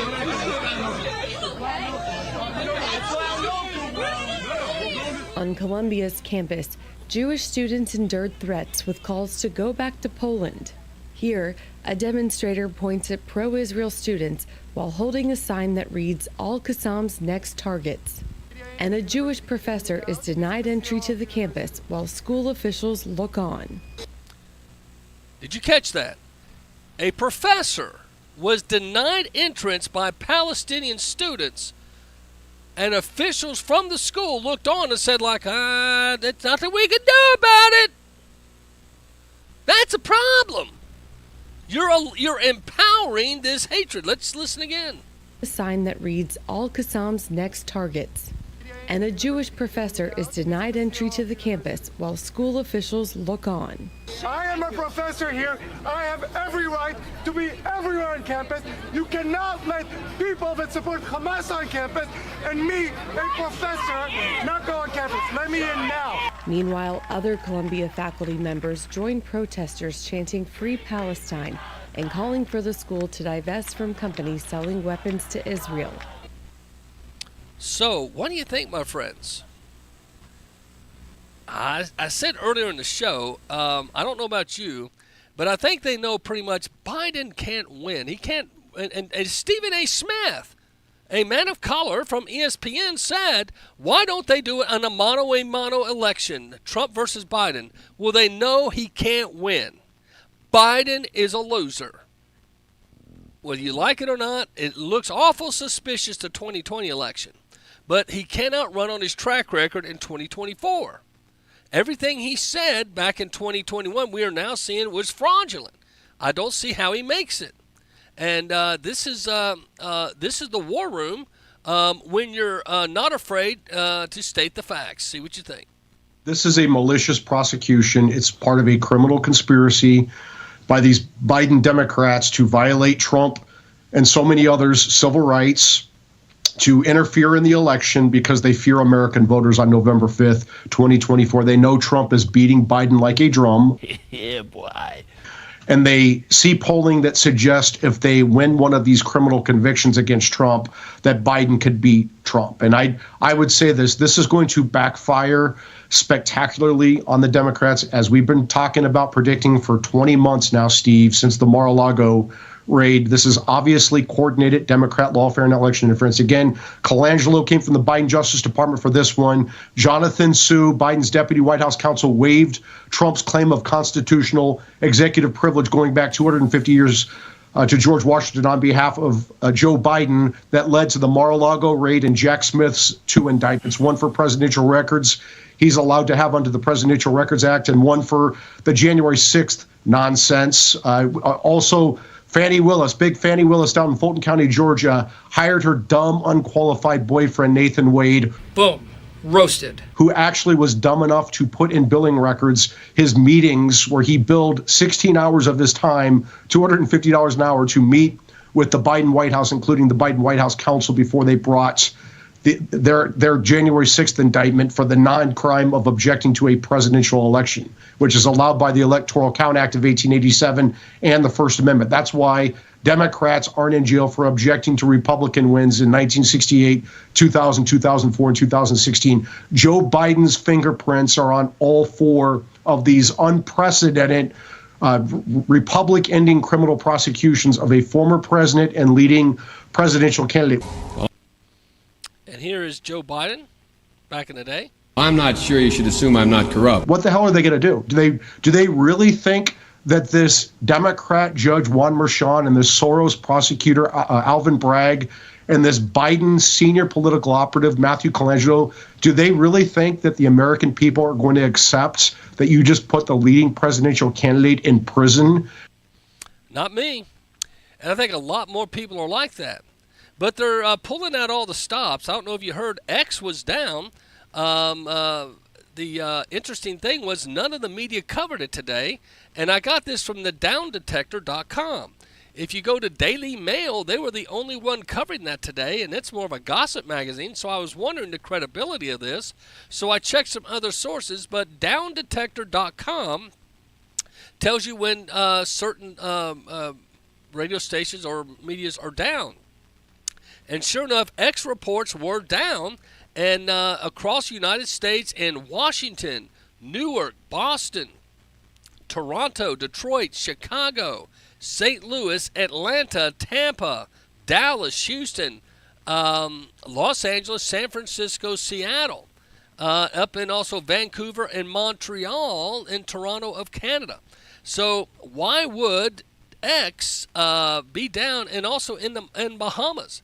Why would they be targeting the X? Is we're still not hearing. But could it be because they're promoting and allowing freedom, just like Telegram is saying they're getting harassment from the federal government? It's interesting, is it not, that they seem to have a problem with people, saying, hey, we're going to let both sides speak. Wouldn't that be a novice American idea? Well, check this out. News, and the former federal prosecutor Cherkasky and I were just talking about this, and he said this was not going to hold up. He said Trump's going to be fine. So the court has just ruled that the bond, that $175 million bond that Trump put up, will stand, despite the fight that the woman on the right, Letitia James, the Attorney General of New York, was trying to slide in. And what did Cherkasky call it? He called it, she was trying to play a legal technicality. Yes! Saying that the insurance company that Trump was using wasn't going to have the resources to back up that bond should he fail an appeal. Well, the court says the bond can stay.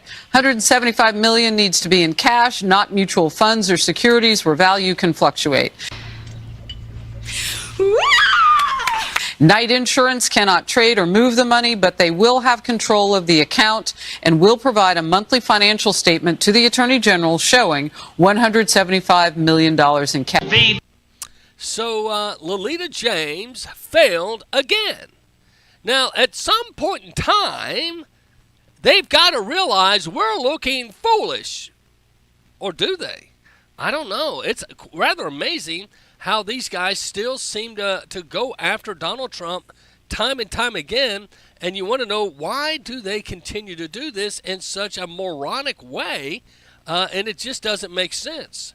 When we come back, I'll be talking about Ray Epps. Does anybody remember this guy and what he had to say? We are going to the Capitol. Who is Ray Epps? We are going to the Capitol. Ray Epps. Not a good guy.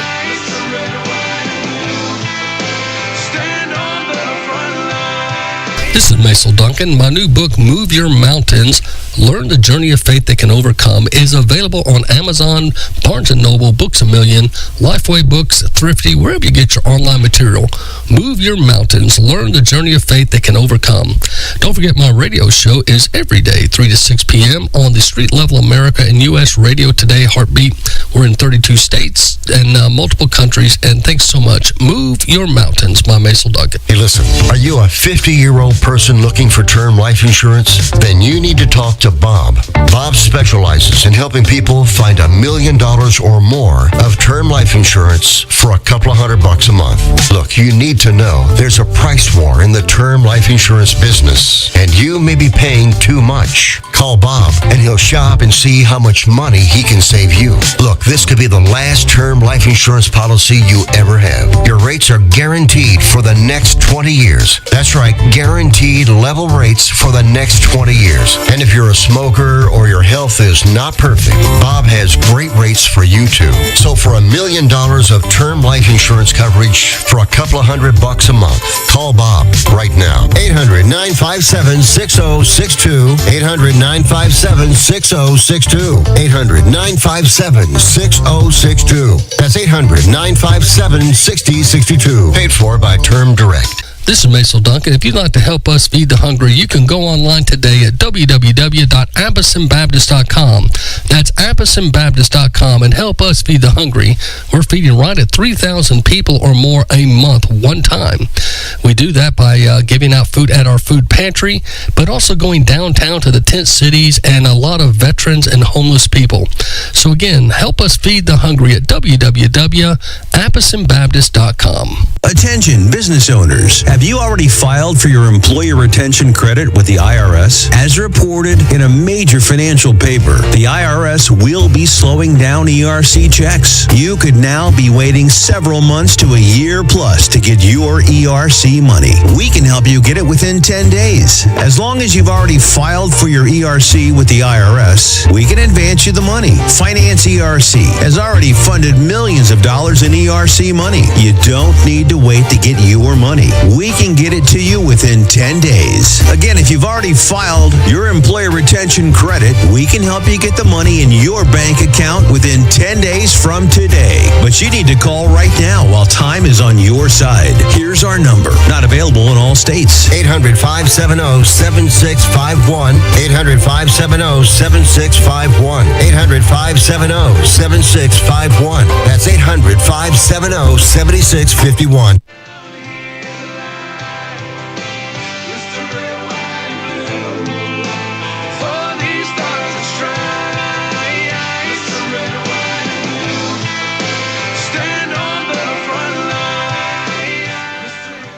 Welcome back, my friends, and we're going to do a little deep dive on Mr. Ray the Epster. Don't know what you guys think of this guy. Ray Epps, never before released FBI interview call uncovered. January 6th political prisoner Ryan Samuel exposes Ray Epps breaking federal law, lying to the FBI multiple times. If this is true, it's 8 years. If you lie to the FBI, it's a minimal 8 years in federal prison if you're convicted of that. So that could be interesting to see if Ray the Epster faces that.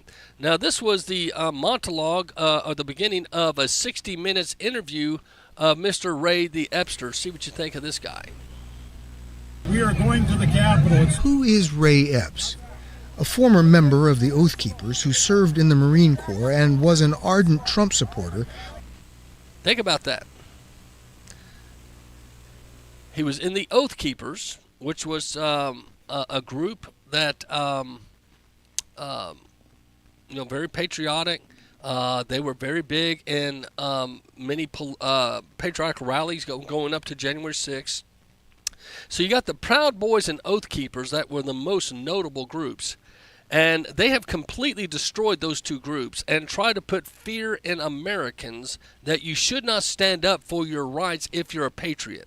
Now, if you believe in sexual perversion or believe in other countries' rights over America's, you can chant death to America. You can chant death to Israel, one of our allies. You could go out and scream and kneel at the Pledge of Allegiance.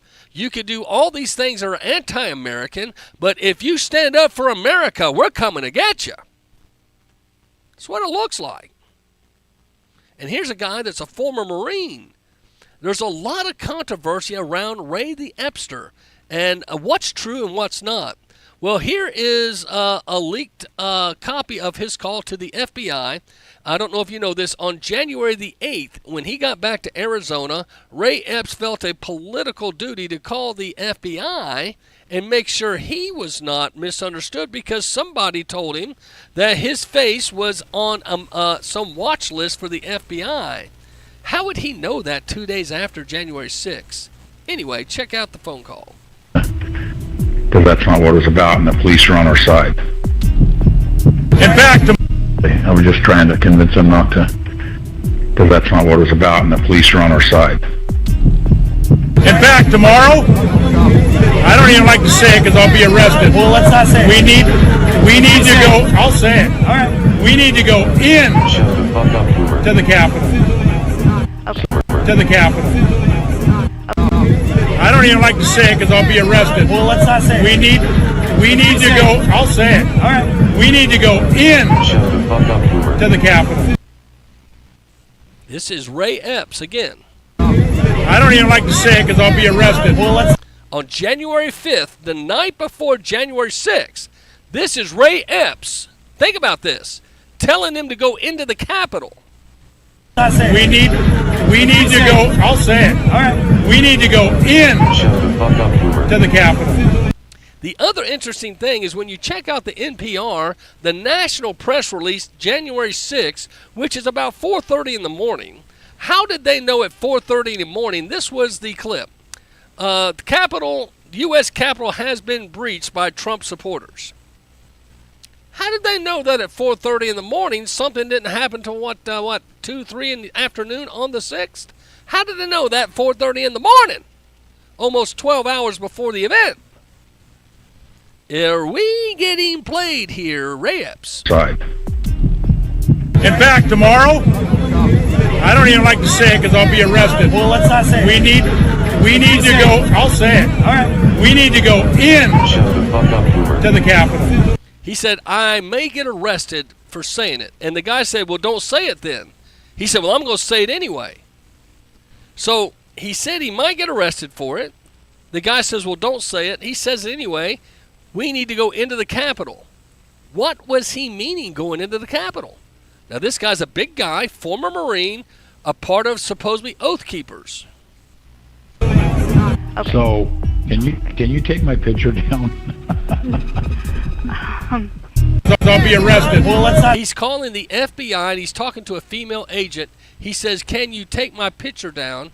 He's under the impression he's on a watch list or something. Go in to the Capitol. Okay. So, can you take my picture down?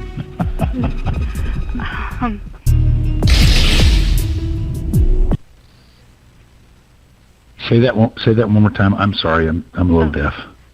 Thank you for calling the FBI. Can I get your first and last name? Yes, my first name is James. Last name is Epps. Edward Paul Sam. Okay, and James, James? Yes, ma'am. Okay. This is him calling into the FBI 2 days after January 6th. And a date of birth for you. 5/28/61. Ray Epps was yelling that day. He's a Vietnam veteran. I remember him in a crowd yelling to a guy that he was a Vietnam veteran. If he was born in 61, he was 14 years old when the war in Vietnam ended. That's a lie. All right. And a contact phone number? 5.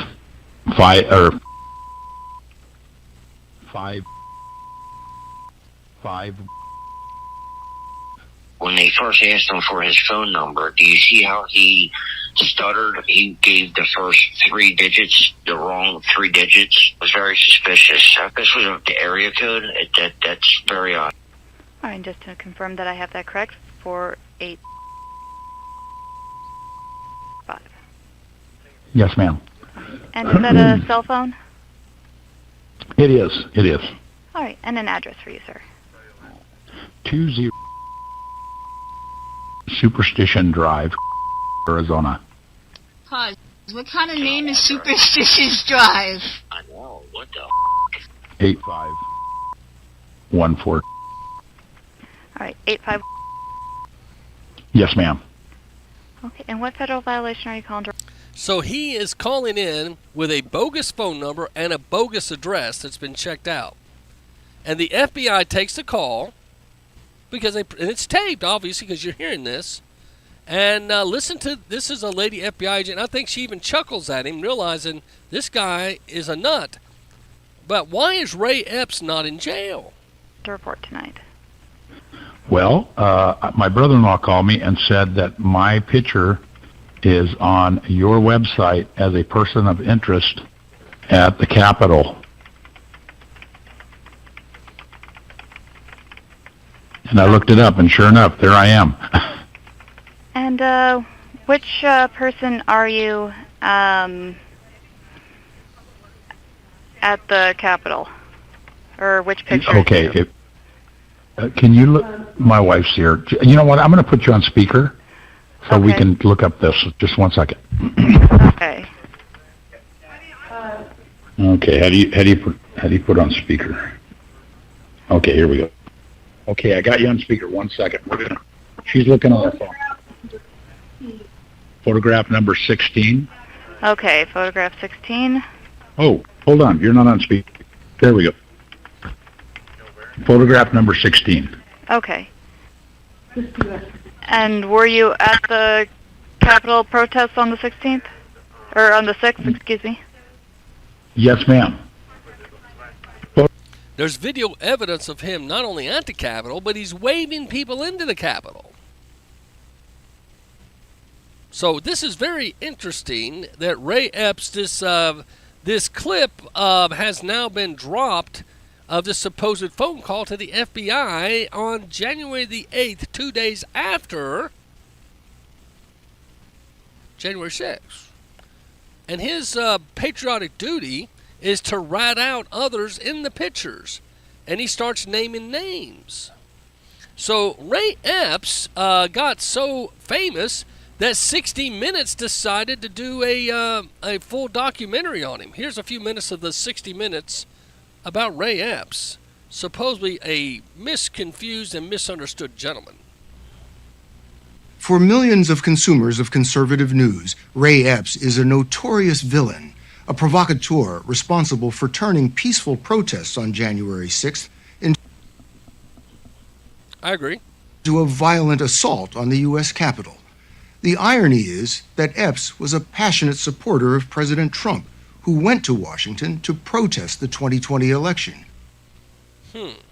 So he goes a passionate supporter of Donald Trump, but he calls the FBI, rats out Oath Keepers that he supposedly was a part of, and on the night before, on January 5th, he and John Sullivan, now John Sullivan is a high-ranking member in the Antifa organization.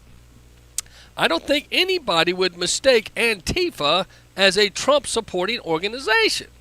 So they are both standing there on January 5th wearing Trump hats, Trump scarf, and Trump paraphernalia. And they're saying that we need to go into the Capitol the next day. And the crowd around them started chanting, "Fed, Fed, Fed," meaning they're feds. Well, on the day, January 6th, Ray Epps is on video moving barricades and waving people into the Capitol. John Sullivan, the Antifa leader, is inside the Capitol, and he's bouncing up and down. He did a Facebook Live or some kind of video saying, "We did it, we did it. I can't believe we did it. I can't believe they fell for it." And a young lady comes up and says, "What are you doing?" He says, "I'm too excited. I had to document this, that we got them." You go back and check out the video. That's pretty word for word what he said. So you're going, how in the world? See, January 6th, the interesting thing that still behooves me is the pipe bomb. And I've mentioned this before on the show. But the day before, which is January 5th, around noon, the pipe bombs were found. They weren't explosives. They were decoys, but then used on the 6th to disperse Senate and Congress.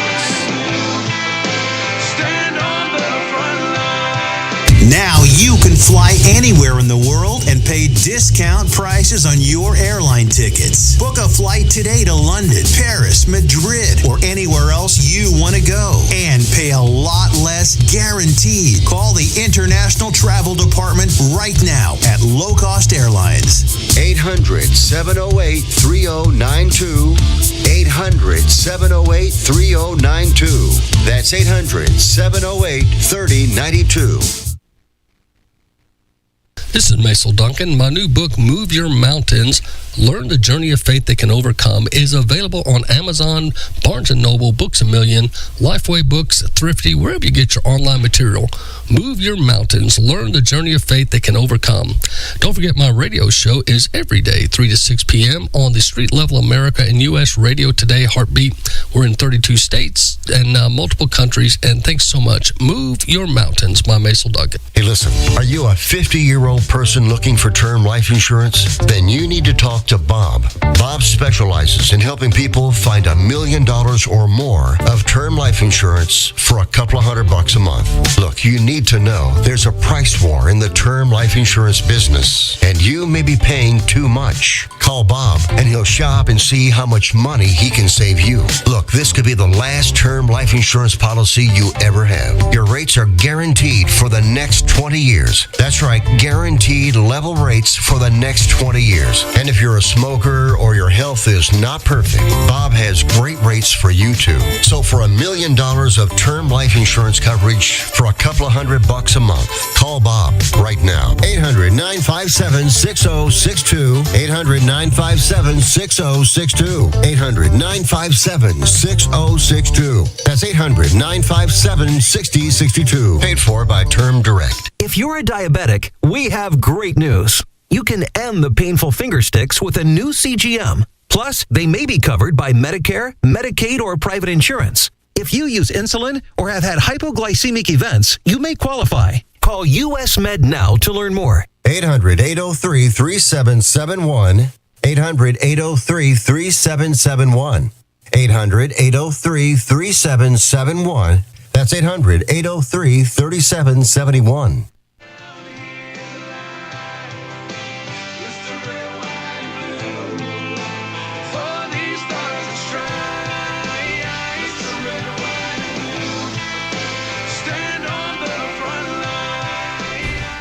The citizens of Chicago have a lot to say after the city council approved an extra $70 million to care for illegal immigrants. The mayor's office says nearly 40,000 of them have arrived in that sanctuary city since August of 2022. Try millions in Texas. Try that out. Well, they are a sanctuary city, Chicago, so what do they expect? They put out the shingle. And tax-paying Chicagoans showed up in force ahead of the city council vote. The city doesn't feel the same anymore. Y'all mismanaging this, failing actually. We need that money in my neighborhood. $70 million. Y'all won't even put $1 million in one neighborhood. Vote for the money for these immigrants today, and we coming for them seats. I don't know if you heard that. Vote for the immigrants today, and we're coming for your seats. The people of Chicago are upset. Many inside Chicago and New York and other big cities are furious that immigrants are getting more monies and more attention than folks that are actually citizens and have decades of living in impoverished neighborhoods that have not been given the health care, not been given the free lodging and the things they're giving to these from other countries. Now, the interesting thing is here, I showed this to you earlier in the show, Daily Wire just put out criminal prosecutions of illegal immigrants stopped when coronavirus hit. They never resumed. The Biden administration isn't prosecuting illegal immigrants, treating them of crossing the border like a traffic ticket. They go on to say in the article that President Joe Biden has largely given up on criminal prosecuting illegal immigrants for crossing the border. with the number of prosecutions of serious immigration offenses every year, the administration is gone defunct. The prosecution has screeched to a virtual halt under Biden. In 2018, that's when Trump was president, the Department of Justice charged 84,000 people with illegal entry as a misdemeanor. The total number charged with this misdemeanor during the entire 3 years. Now, in 2018 alone, 84,000. In 3 years of Biden, do you know how many people have been charged for crossing the border? Only 11,000. Only 4% of the old rate. That, my friends, is your Democratic leader. And people are furious about it because they thought the border was supposed to be a big issue. And Mike Johnson was one that said, hey, the border will be his number one priority. Do you remember this? I'm telling all of you, and we've told the American people, border, border, border. We have to effect real policy change at the border, and that is a necessary condition to anything we do going forward. We have to take care of our border first. That's what the American people demands. Every state in America is now a border state. Border, border, border. How can we be engaged in securing the border of foreign countries if we can't secure our own? We know the urgency in Ukraine. We're going to stand for freedom and make sure that Vladimir Putin doesn't march through Europe. It's past time to secure the border. Listen, this is a catastrophe down here. The battle is for the border. President Biden wants a supplemental spending bill. It better begin by defending America's national security. Okay, these are dangerous people who are coming into the country. Over 300 known terrorists. How can we be engaged in securing the border of foreign countries if we can't secure our own? You know what they say. Fool me once, strike one. But fool me twice, strike three. Yep. I hate to say this, but Mike Johnson, whether now I feel sorry for him. He was put there in the middle of a term, and usually when you run for speaker, you have a little bit of time prepared. You build up a war chest, etc. He's thrown in after McCarthy's voted out, and the Scalia's and Jim Jordan and others failed to get the vote. He finally gets voted in. I don't know if you can imagine. He is the poorest Speaker of House truly ever. His financial status, when compared and look at the economy, he is the financially poorest, meaning he doesn't have a lot of resources. Therefore, like Pelosi, Tip O'Neill's, Paul Ryan's, the Newt Gingrich, they had a war chest for legal fees, lawyers, to deal with certain things, lobbyists. Mike Johnson didn't have a chance to get that together. So I'd like to throw that into the mix. I believe the guy was put in a no-win situation. Still, he said the border would be the thing, and but for him to capitulate and make other things more important than the border means that there's others around him not backing him. Okay, that's just a flat jack truth. But the Chicago people that said they were going to come after their seats, these were the people at a city council meeting again saying they don't like that $70 million is going for migrants and not them that are true American citizens. See what you think. They expect. They put out the shingle. And tax-paying Chicagoans showed up in force ahead of the city council vote.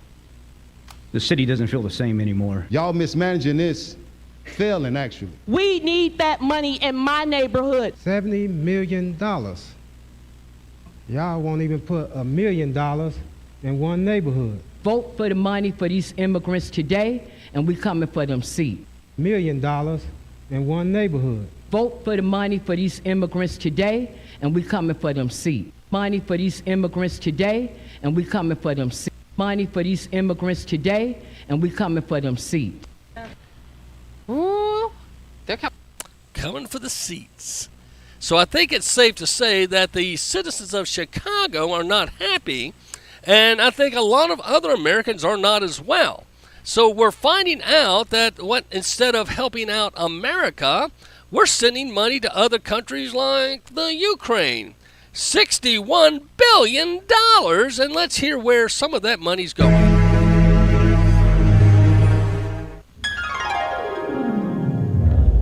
The president wants money for a border wall, and the Democrats don't want to give it to him. Shortly after... Do you remember when Pelosi and them didn't want to give money to a border wall? You remember that? And Trump had to fight for it? But now they're waving flags for the Ukraine in Congress? This again, just listen. This takes you back when the Democrats did not want to support our border wall and how they want to support the Ukraine. The president wants money for a border wall, and the Democrats don't want to give it to him. Shortly after being reelected as House Speaker, Nancy Pelosi drove home that point for at least the third time in 2 days. President Trump, you will not get your wall. Another federal judge issuing another preliminary injunction, this one blocking the president's plans to build sections of a border wall with money the president tried to get by declaring a national emergency. Demanding the American taxpayer pony up for an expensive and ineffective border wall. But let's say that's the number you accepted. Now this guy goes on to say $5.7 billion for a border wall. He's saying, look at all the things we could use that money for. Okay? Making fun of the border wall, which did lower crime, it lowered immigration. But this is them making fun of the Democrats, and this is CNN. What else could you get if the president were focused somewhere other than on this campaign promise? Well, with $5.7 billion, we could afford to give all 3.2 million public school teachers in America a $1,700 a year raise. Hey, the Democrats right now have the presidency. They had the Congress and the Senate. Why didn't they give the teachers a raise? The very thing they threw at Donald Trump, that instead of building a border wall, why not give all the teachers a raise? I agree. The teachers aren't paid not much at all. I think if you started making public education a better paid profession, you might have more folks compete there that aren't so driven by being missionaries of the liberal culture. But okay. So the very thing they accused Trump of back in 2017 and 18, they had the money and the power. They didn't do it. At $100 to what the president $100 million to what the president wants to spend on the border wall, and the government could pay an extra month of supplemental nutrition assistance programs. SNAP. Oh, so you give more money to the poor. But no, you're giving $70 million to immigrants in the inner city of Chicago and neglecting the already living there to have needs. Democrats, you say one thing, but you don't do it when you have the chance. Benefits known as food stamps to more than 40 million Americans who are food insecure, okay? Richest country in the world. And they're claiming we have 40 million insecure people back in 2018. And yet they've let another 15 million into the country. Do they make any sense to you?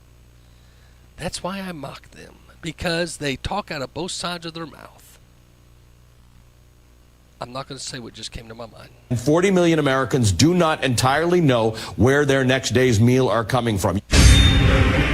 Now! A short time ago, the House of Representatives passed a crucial aid bill for Ukraine. $61 billion in all, including $23 billion to replenish weapons the U.S. has supplied to Ukraine. Wait a minute.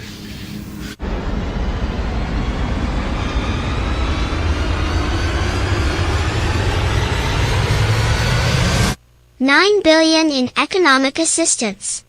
$9 billion in economic assistance for the Ukraine. They're giving money to non-citizens in America. They don't secure our border. They don't help our people or our poor. Do you see a problem with this? What does that mean? Let me show you. American taxpayers are financing more than just weapons. This are the things your money. That's $61 billion to the Ukraine. Listen to where the money's going. It's going to really make your day. We discovered the U.S. government's buying seeds and fertilizer for Ukrainian farmers. We're buying seed and fertilizer for the Ukrainian farmer. And covering the salaries of Ukraine's first responders, all 57,000 of them. We're covering all the salaries and benefits for 57,000 emergency workers in the Ukraine. But wait, there's more. Hang on to your seat, baby, because this one's a screamer. Russia's invasion shrank Ukraine's economy by about a third. We were surprised to find that to keep it afloat, here's what we're helping the small business of the Ukraine. Small business owners, put down any sharp objects as you listen to this, because you're going to get a little pissed. the US government is subsidizing small businesses. Like Tatiana Abramova's knitwear company. These are Ukrainian towns. Yeah, that's Kiev, I recognize. Yeah. This is bullshit. And they're waving the Ukraine flag as they pass the $60 billion bill to the Ukraine. They're paying for their emergency workers, not ours. They're paying for their small business owners, not ours. They're paying $9 billion for their infrastructure, not ours. They're paying money for their protection of their border and not ours. You may think that's wonderful. But if you're paying taxes, American tax dollars to America government, the American government should be taking care of America first. But is that why 79% of your Congress and senators have dual citizenship? Check that out. Why would you need citizenship of another country? Oh, for tax purposes, so you can hide your money laundering and not get sewn up by maybe the IRS. Interesting. I get silly and I get sarcastic because I get so tired of the way they take care of their other people, other countries, and they don't take care of our people. I don't know about you. I just find it very amazing that they can do that and still lie at us as if we are going to believe them. Here's another. We talk about the erosion for Biden, and now you start to see it. Look at these numbers. Trump advantages on all of these traits. All righty then. And I stop here because competent and effective, that was President Biden's, the crux of his campaign pitch. Competent and effective. According to the recent poll, 47% see Trump as competent and effective, and only 36% of Biden. That's an 11-point advantage. Strong record as president, 46% is Trump, 39% of Biden. That's a 5-point advantage. Back in 2020. And we actually polled this question in 2020, and it was basically the exact opposite.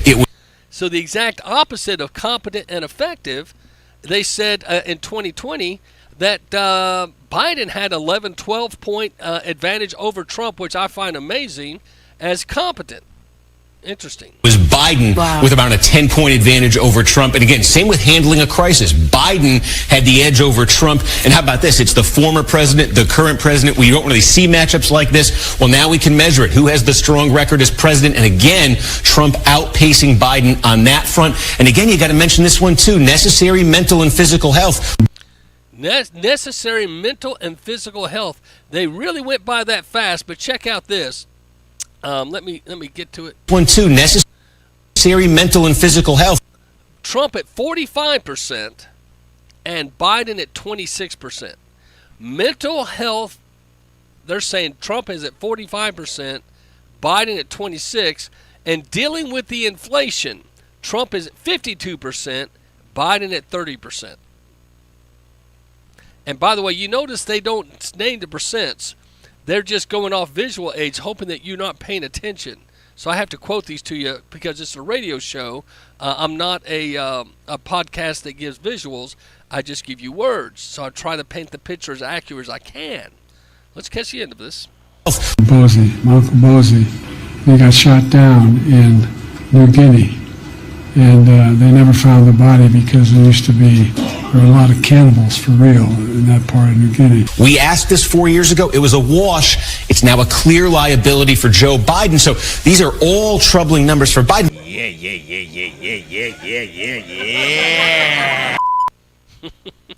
So Biden has a problem. And it seems to be a very big problem, especially when it comes to people and competency. Folks are having a problem believing that he's got it. Now, here's Bill Maher see what you think what Bill Maher says. Things like that. I mean, people are not very sophisticated when they look at economic issues. They just think the guy president, oh yeah, gas was cheaper, whatever. I thought it was interesting this week that Biden did not announce, but they are going to stop using the term Bidenomics. Apparently it wasn't working. Of course it wasn't, because he is losing, and a lot of folks are looking at Biden saying, listen, he's not the guy that we were led to believe he is, and I don't think he's going to be the guy for the future. And when you see that opens up people's eyes. These polls just don't lie. Now, here is Joe Biden being compared at Sky News. Sky News using the same poll and same news agency I used just a minute ago. Here's Sky News talking about our Joe Biden, and he needs to be put in the old people's home. Again, these are Australian news, not American news, pretty much making fun of our president. Oh, we're talking about America. Have a look at this clip from NBC. Journalists trying to explain why Joe Biden is not as popular as he used to be. It's really got them concerned. Have a watch.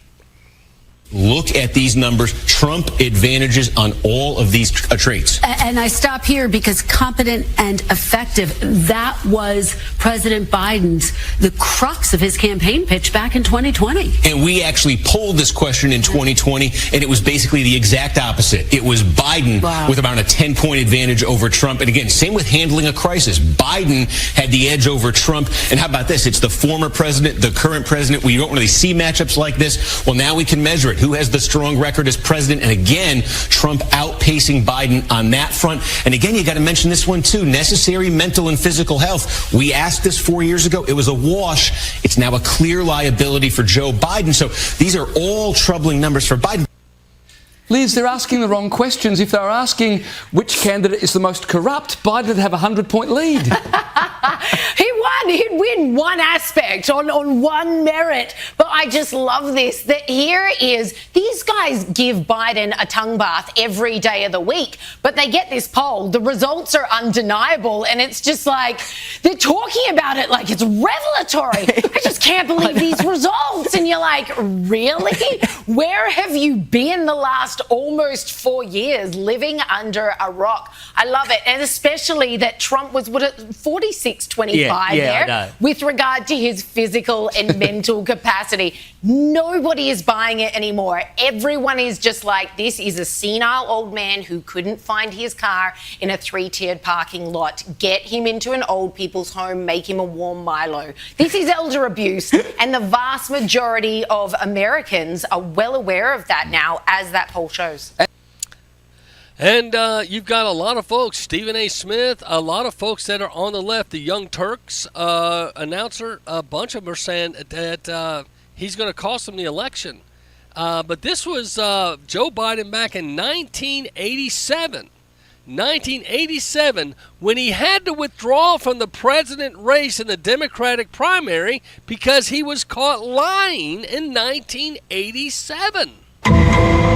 Joseph Biden dropped out of the hunt today, saying the disclosures about his plagiarism in law school and his exaggerations about his academic record made it impossible for him to continue. I do it with incredible reluctance, and it makes me angry.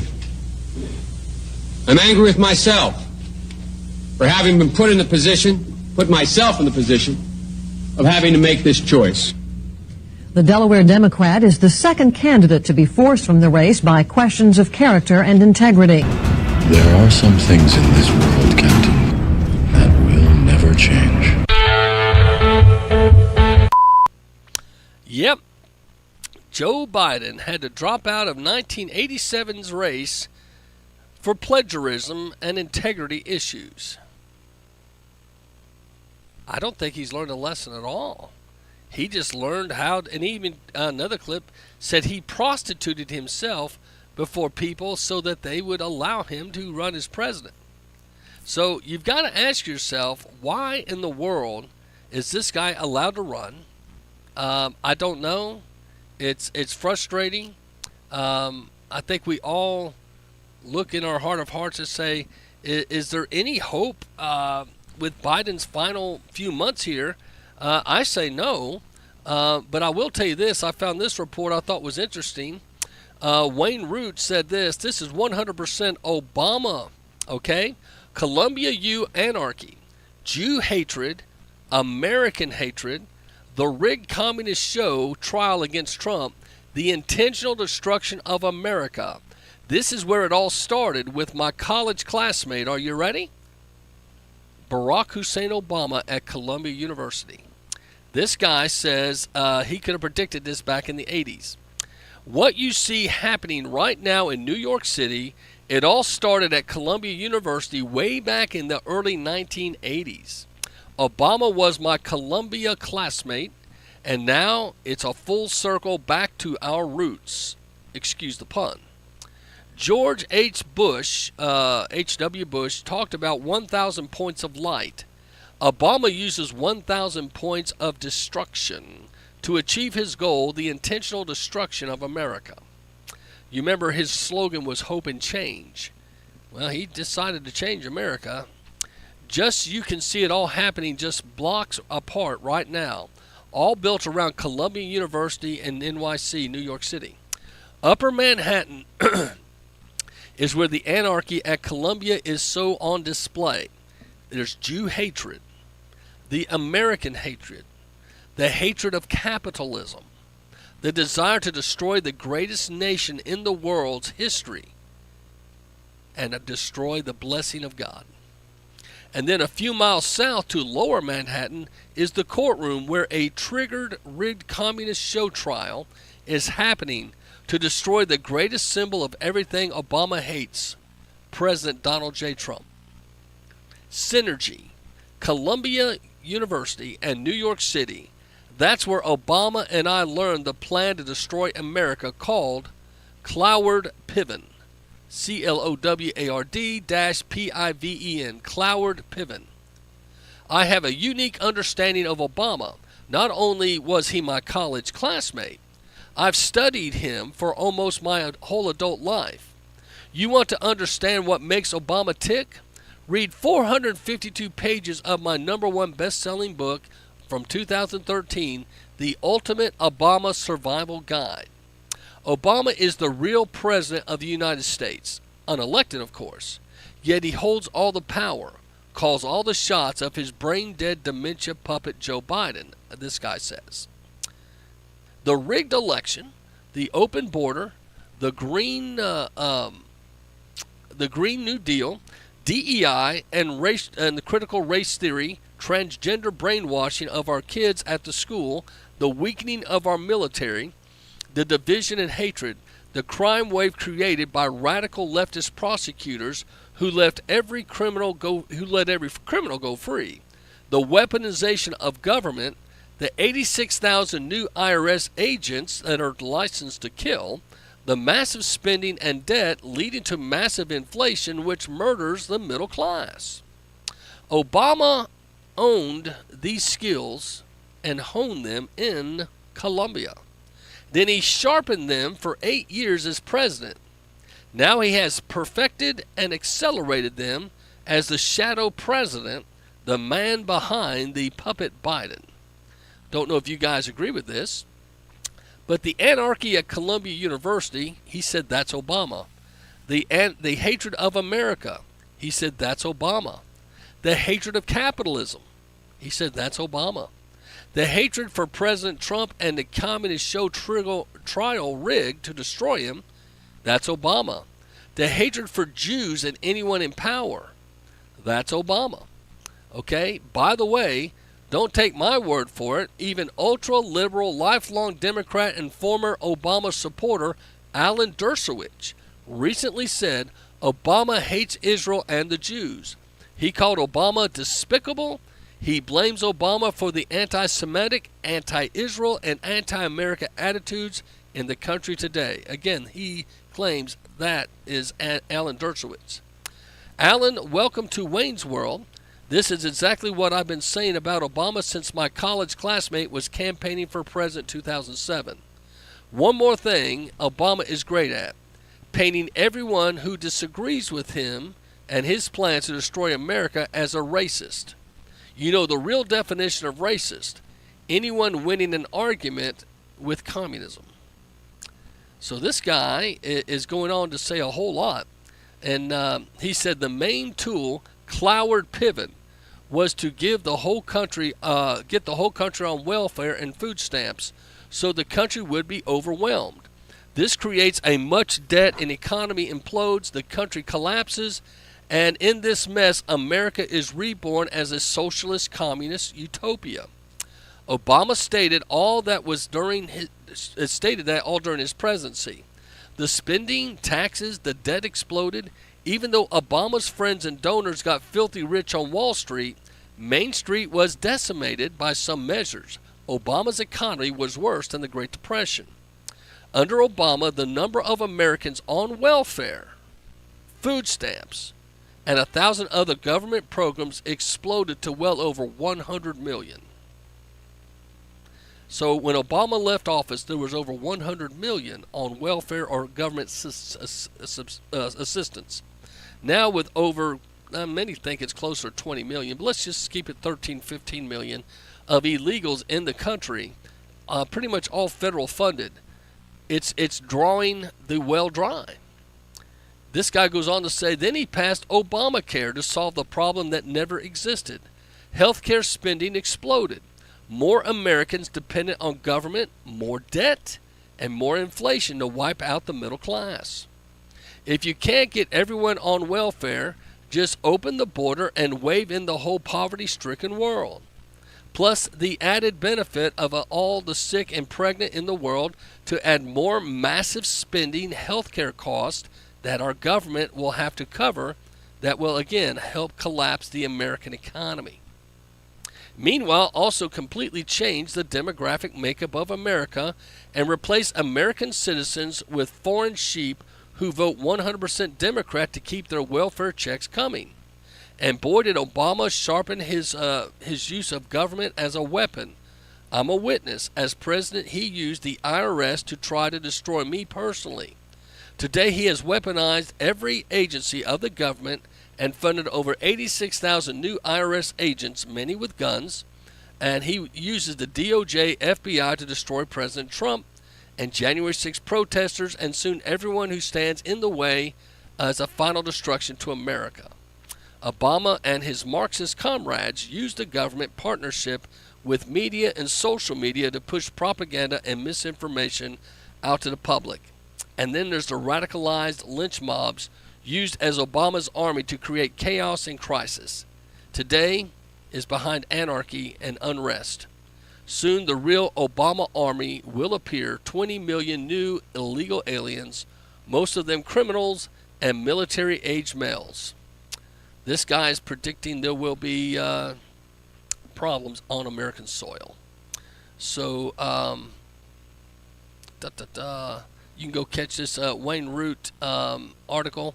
It is on the Gateway Pundit. Now, you may think that's a little salacious, a little too maybe dooming and glooming, and maybe it's a little too hard on Mr. Obama.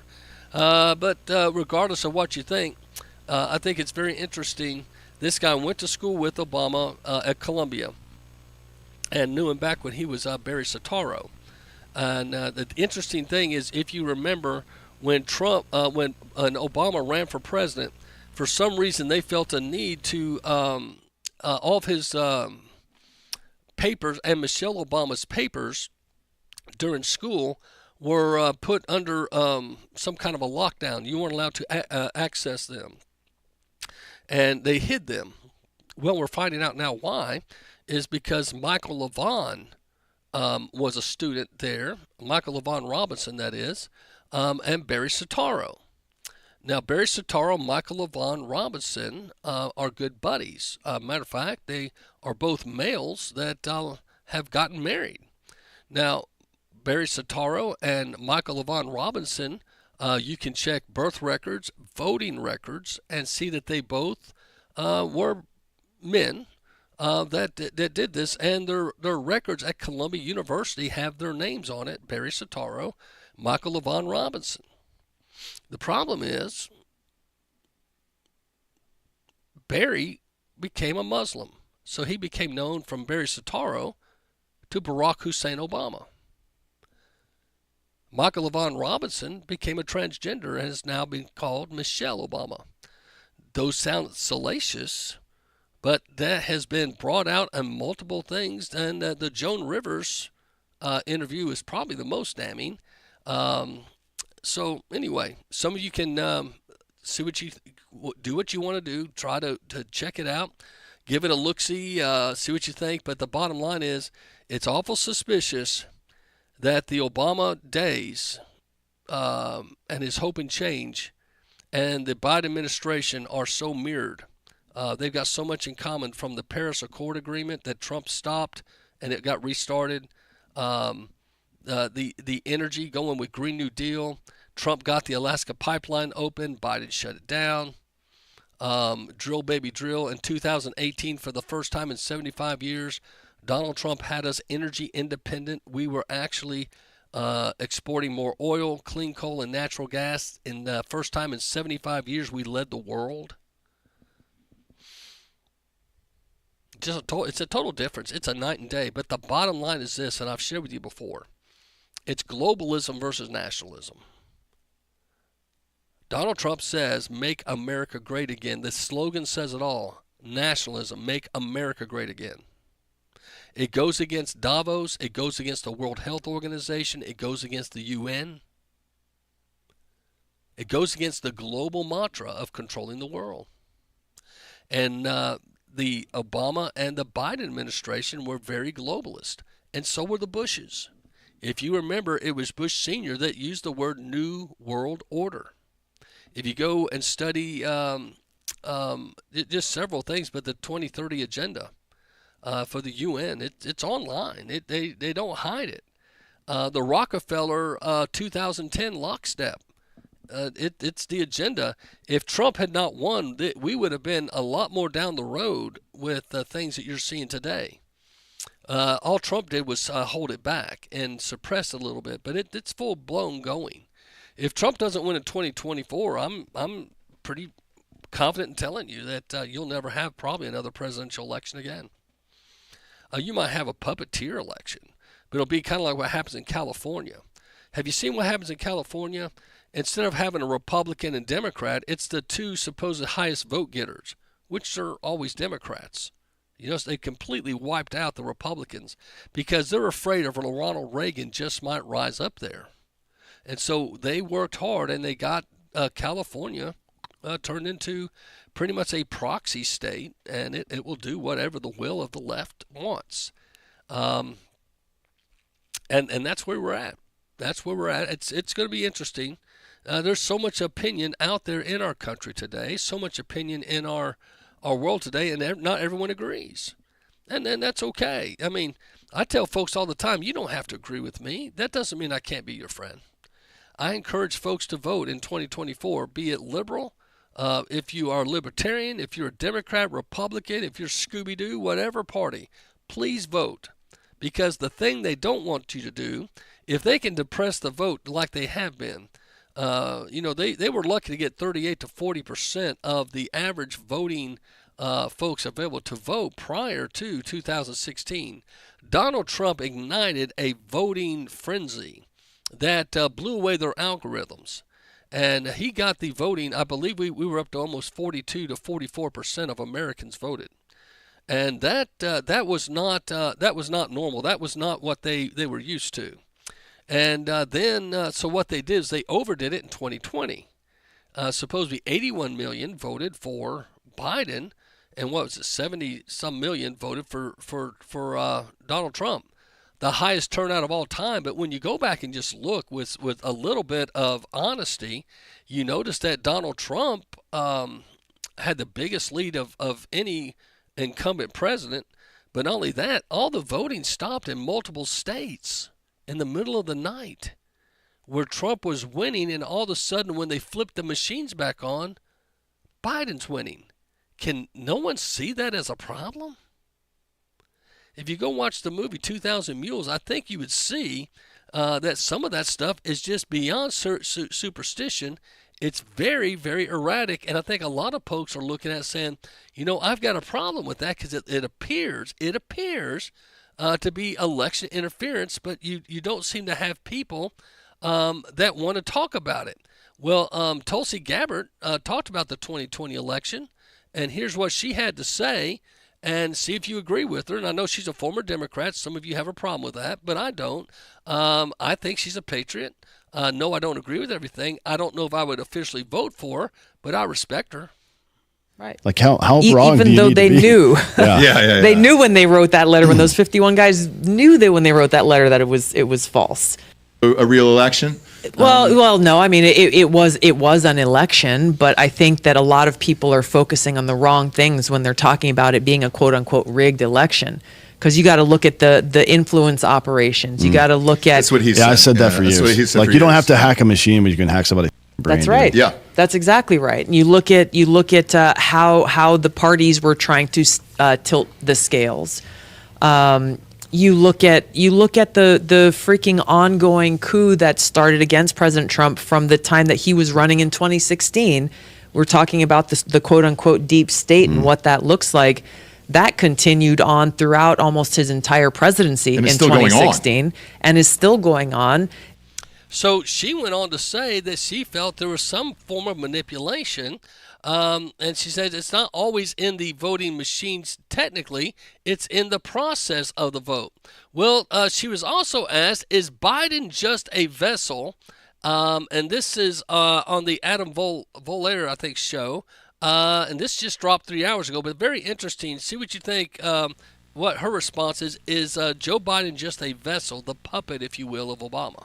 Yes, and you're a Mormon, and now you're away at college at Berkeley or something. Maybe you come up with some bad ideas, but when you're 60, those are pretty much those are your ideas. Yeah, you feel about what we should do at the border, what we should do with criminals, or what we should do with people who have rock on them. Whatever that is, he said when he was 57 and a half. I believe that's who he was. Right. What is he, and how does this work? I mean, even if you look at things that he has said during this administration, talking about Biden, by the way, during his presidency, he on more than a few occasions has been corrected by his staff who have to come in and. He'll say, well, hey, here's what we're going to do. And his staff will come in after the fact and say, well, no, he didn't actually mean that. Right. Well, here's actually what he meant to say, which is not just a little, step to the right or to the left, but actually the opposite of what he said. So I don't know is the answer to your question. And I don't know that anyone outside the White House can honestly answer that. Well, when he says things like, I'm going to get in trouble if I take questions, that's just a bizarre... It is. That's weird. How many times has Biden said that I'm going to get in trouble if I answer a question? You're the president of the United States. Who are you going to get in trouble with? Jill? It's a bizarre thing to say, even as a joke. I mean, really, even as a joke. And, if you try to give him the benefit of the doubt and he's just like, oh, he's cracking a joke like, oh, they're going to get mad at me because I did this or I did that. You're the president of the United States. Yes. Is this really how you want to present yourself in that way? And I've got to agree. He's the president of the United States. You're not supposed to cower or be afraid of anything in the world. You got the Secret Service protecting you. You've got the Marines protecting you. That's why you call it Marine One. He should not be afraid that someone's going to reprimand him if he says something wrong or does something against the quote unquote who knows. So I don't know. I just see a lot of this as interesting as we watch that come about, but that's just me. I don't know why in the world this guy ever got in, but again, that's just me again. Here is a thing on Biden. See what you think. Another funny just popped up, so I thought I'd play it here. President Biden. Today, my administration is investing $7 billion in new programs called Solar for all the enabled 900,000 income households that have solar on their rooftops. $7 billion. Who's paying for this shit?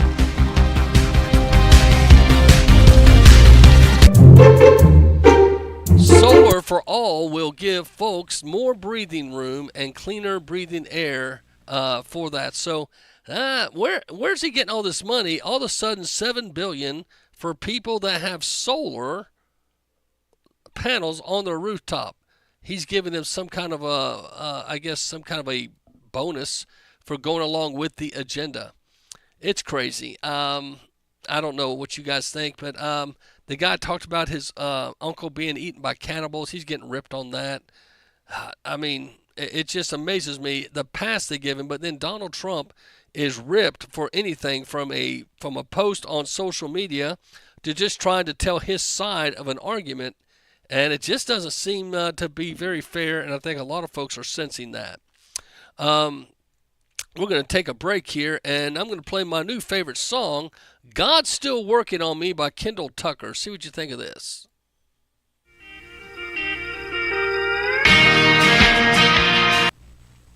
Have you heard of this brand new product that instantly cleans toilets? I can't believe they did a commercial right in the middle of a song. Laugh with me, don't laugh at me, okay?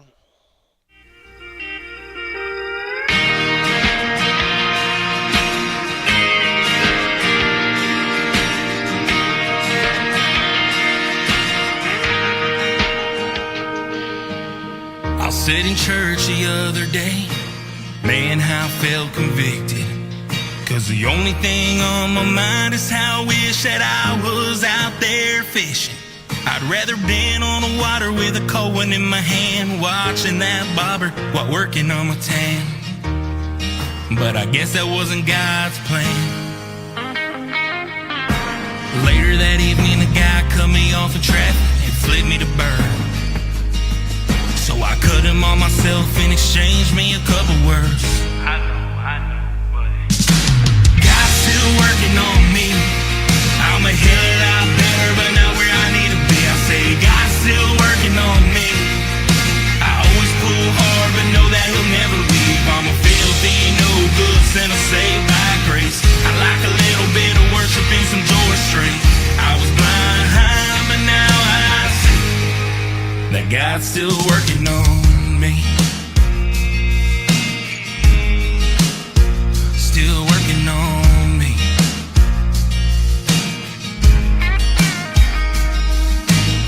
I never said I'm perfect, and I'm sorry that I'll never be. But I'm a God-fearing man, and I know who it is God wants me to be. So I try to do better each and every single day, but it seems like the devil always gets in the way. But I mean, what can I say? God willing, tomorrow is another day. God's still working on me. I'm a hell of a lot better, but not where I need to be. I say God's still working on me. I always pull hard, but know that He'll never leave. I'm a filthy, no good sinner saved by grace. I like a little bit of worship and some joy straight. I was behind, but now I see that God's still working on me. God's still working on me.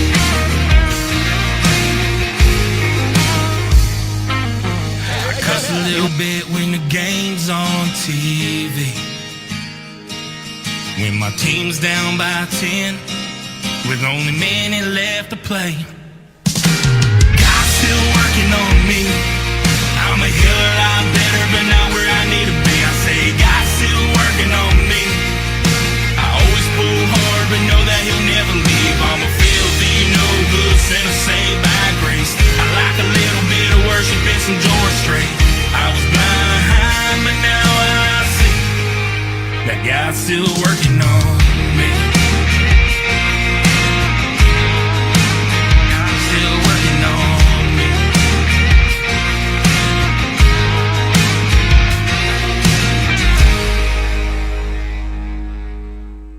That's Kendall Tucker.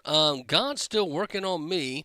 My small group guys, we meet every Tuesday morning and send it to guys in a text message, and all of them said, "Man, I like that song. It's pretty cool." So anyway, getting back to some of the news, you'll see Caitlin Clark's impact on women's basketball differently this year.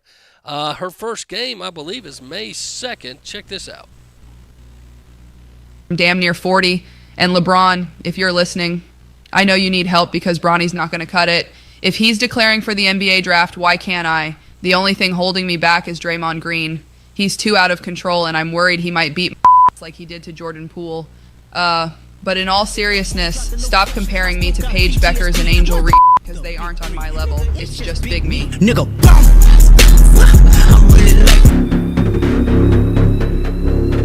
So that was a little clip where Caitlin Clark was kind of going off on this comparison to male athletes.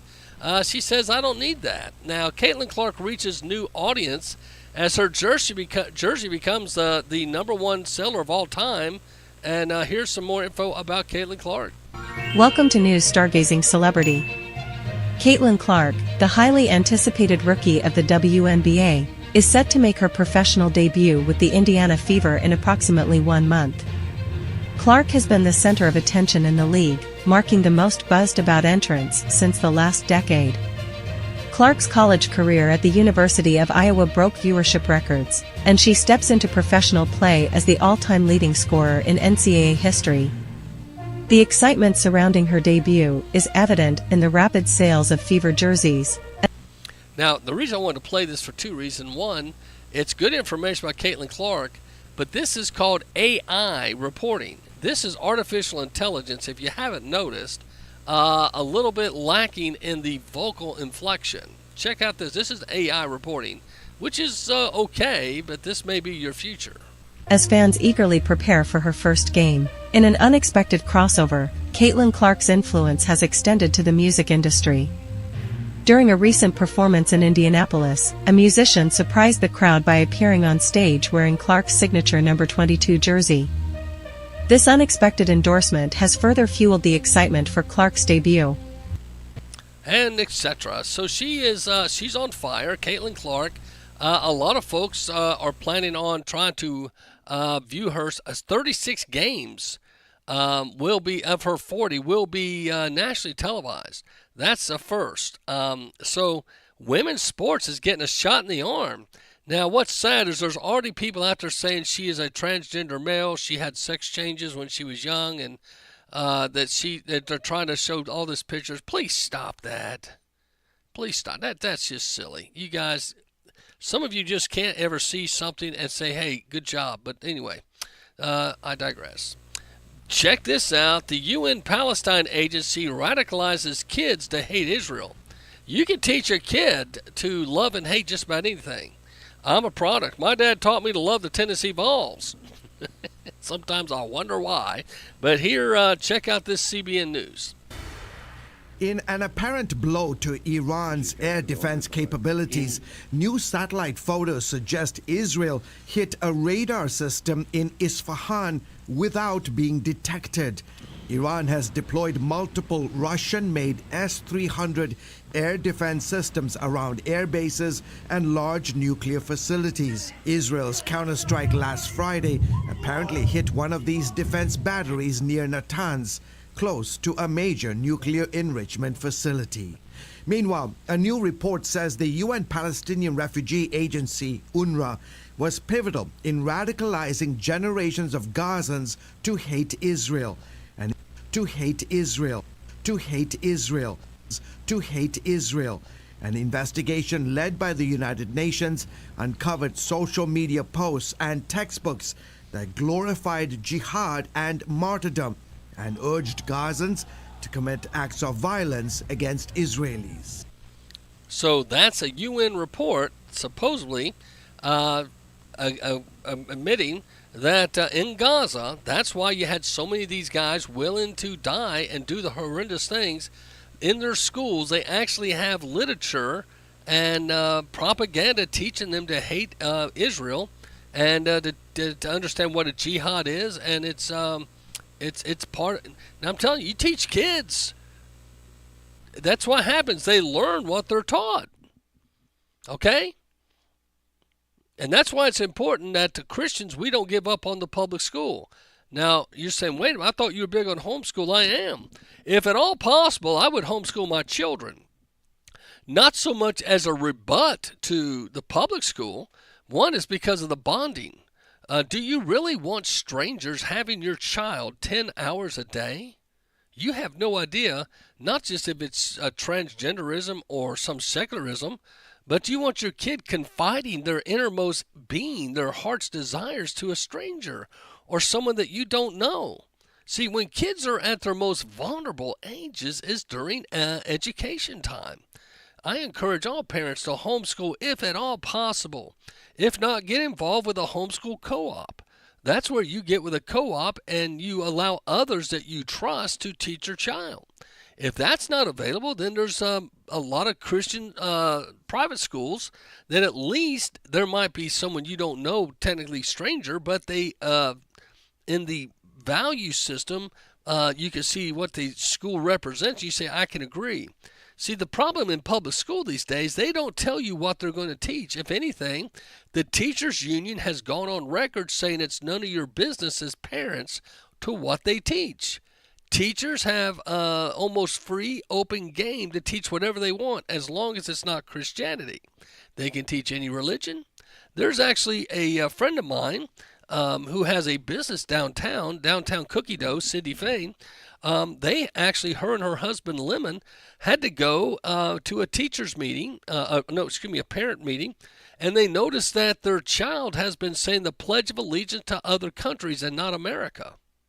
So when Lemon asked the teacher, hey, why don't you have an American flag up there? The answer was, the American flag doesn't fit in the little thing. He goes, I can fix that. I'll run to Ace Hardware right now.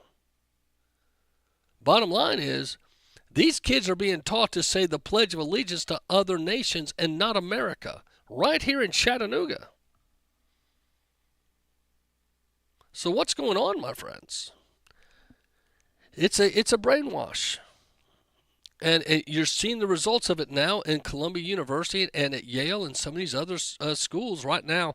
They have been taught in a slow mode wave to hate America and hate allies such as Israel.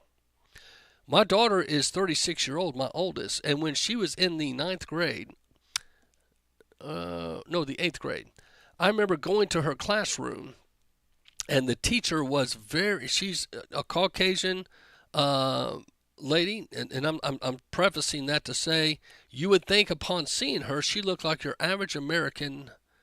But the more we found out, because our daughter, we had open conversations. We tried public school for that year, and it didn't work well for us. But the teacher would try to tell them, don't tell your parents, but she told us everything. And at that moment, I looked around the room, and I noticed she had Muslim mosques.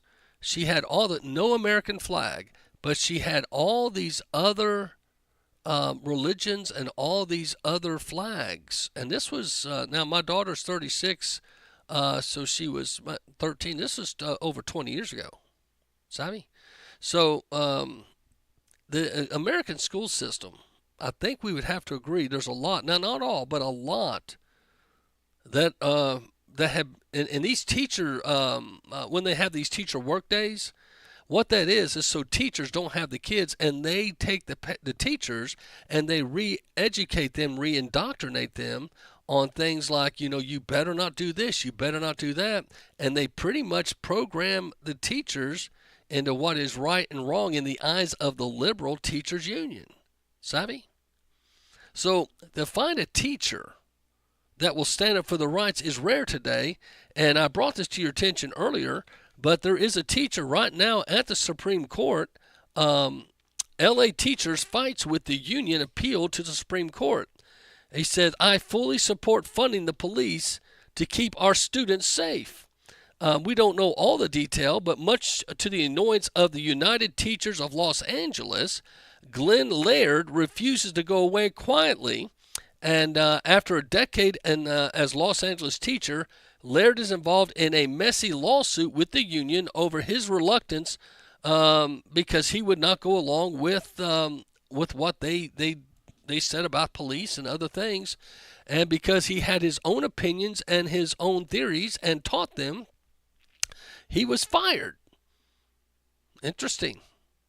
Now, it seems it's okay to teach to hate America, but because he was teaching to love America and that police are not bad, he was fired for it. So that's interesting. The LA teachers fight with the union. Let's keep that guy in our prayers and hope he does well with the Supreme Court. I hope they do the right thing and support him because you don't want to have that to be a blemish. Also, I mentioned to you guys earlier about the problems we're having on our college campus. Daily Wire put out a story here. Senator Hawley, presses Biden to mobilize the National Guard to protect Jewish students. Josh Hawley, he's a Republican, I think it's there from Missouri or Montana. Anyway, asked President Joe Biden on Tuesday to mobilize the National Guard in response to pro-Palestine protests that have led to safety concerns for Jewish students at Columbia University and other colleges across the country. The lawmaker sent a letter to Biden with the message after a Columbia rabbi urged Jewish students to go home from following displays of extreme anti-Semitism around the New York City campus.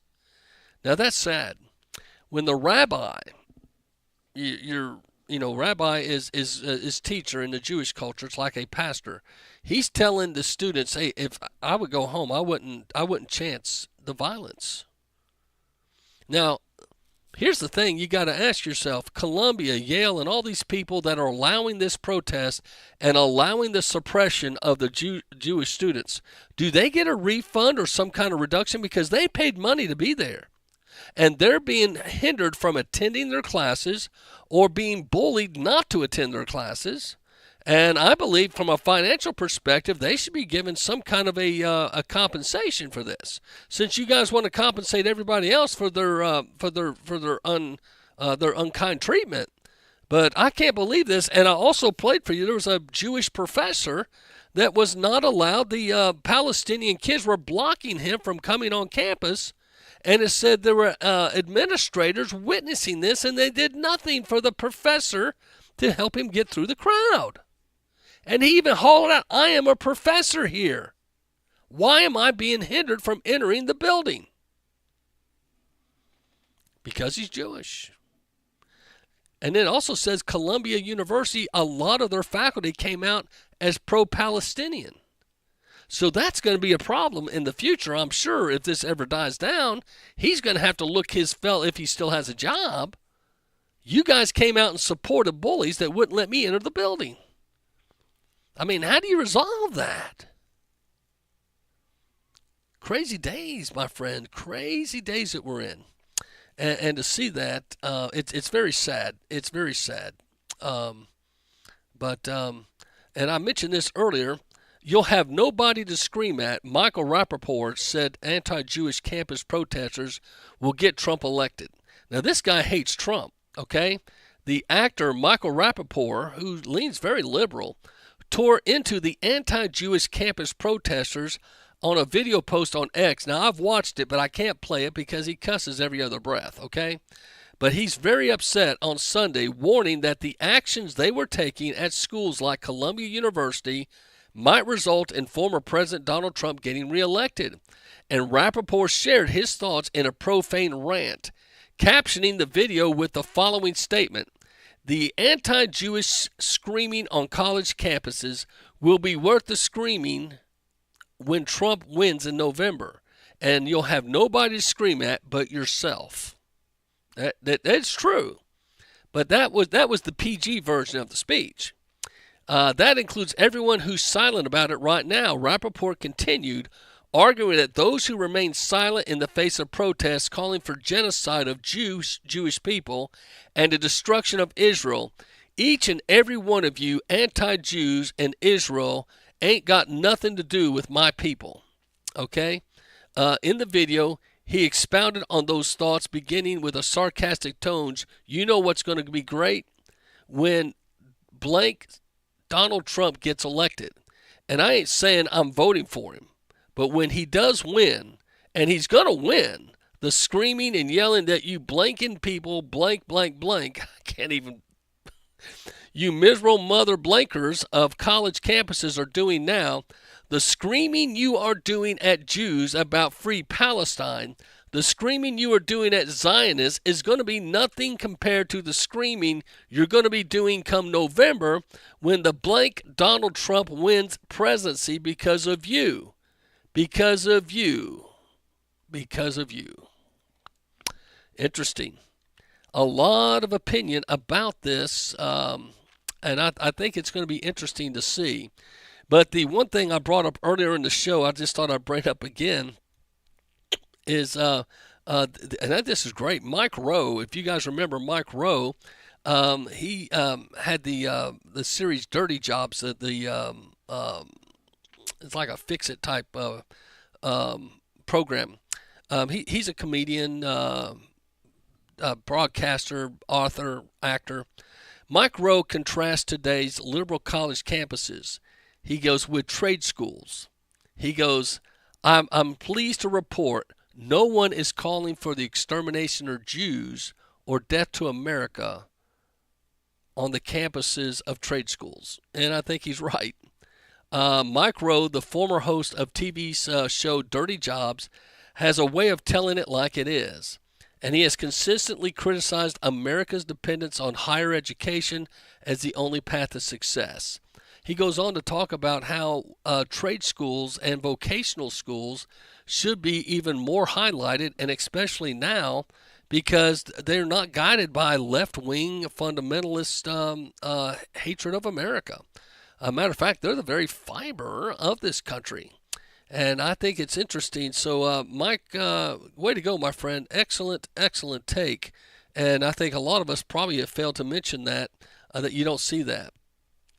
There's a giant Lincoln Riley billboard truck that circles the Biden speaking venue in Tampa. Many of you remember Lincoln Riley was the young lady in Georgia that was jogging, and some illegal aliens got her, violated her, and killed her. But they just didn't kill her. They mutilated her skull, and they beat her so bad that it was a closed casket funeral.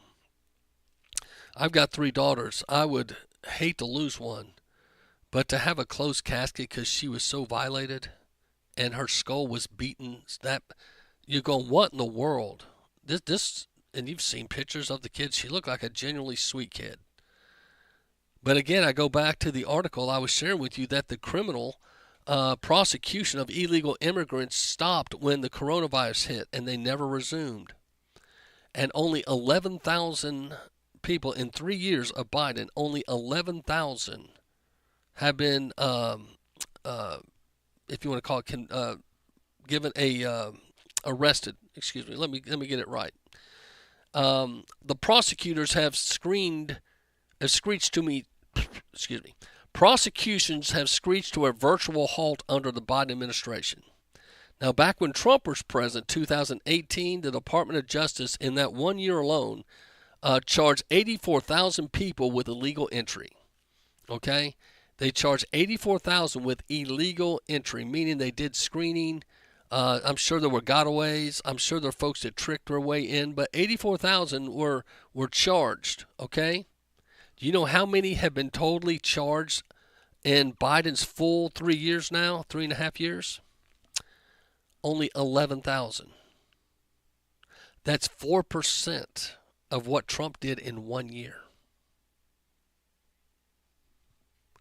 We got a problem. We've got a problem. And I think a lot of folks don't want to face that. Well, a brave schoolgirl reveals in graphic detail how trans students savagely assaulted her friend while blasting woke school officials to their face for letting it happen. A brave schoolgirl in Pennsylvania unleashed on cowardly school officials while revealing in graphic detail how they allowed a transgender bio-male student to savagely beat her friend to a point of hospitalization because nobody wanted to stop it and offend the transgender. Teachers literally stood there while a transgender boy, pretending to be a girl, beat up a girl. And this young lady is blasting the school board for it. It's in Pembroke Middle School in North Wales, Pennsylvania. And this 13-year-old girl pretty much blasted them that this 12-year-old boy pretending to be a girl was allowed to do that. And you got to ask yourself, what's the problem? Well, let me just tell you this. There's a mandatory queer indoctrination at school caused a huge uproar. This is another report. Schools across America many times are run by managers who come with baggage from extreme left ideologies and academia. Their plans have often been spreading those ideas to students, whether or not their parents are aware. But one such plan in Minnesota has been taken down a notch, according to a new report from Matt Stavier, Chief Liberty Counsel. The dispute developed in Oessa, Minnesota, where officials scheduled a gay pride indoctrination class for all students, prepared scripts from which teachers were to read word for word under a scenario that required teachers to take part regardless of their religious beliefs, rights, and more. And the district went out of their way to make it nearly impossible for parents to review the material or opt their children out. This push from the far left to push this obscene sexual material was stopped thanks to the Liberty Counsel. Teachers were not allowed to opt out for teaching this history of the LGBTQIA and the culture lesson, and the district deliberately made it difficult for parents to review the lessons and materials in advance or opt their children out of the politically charged nonsensical course. Parents, in fact, had to apply for permission to see the material, had to appear in person at the school, and had to document their identity and show photo ID to prove who they were. Isn't that interesting?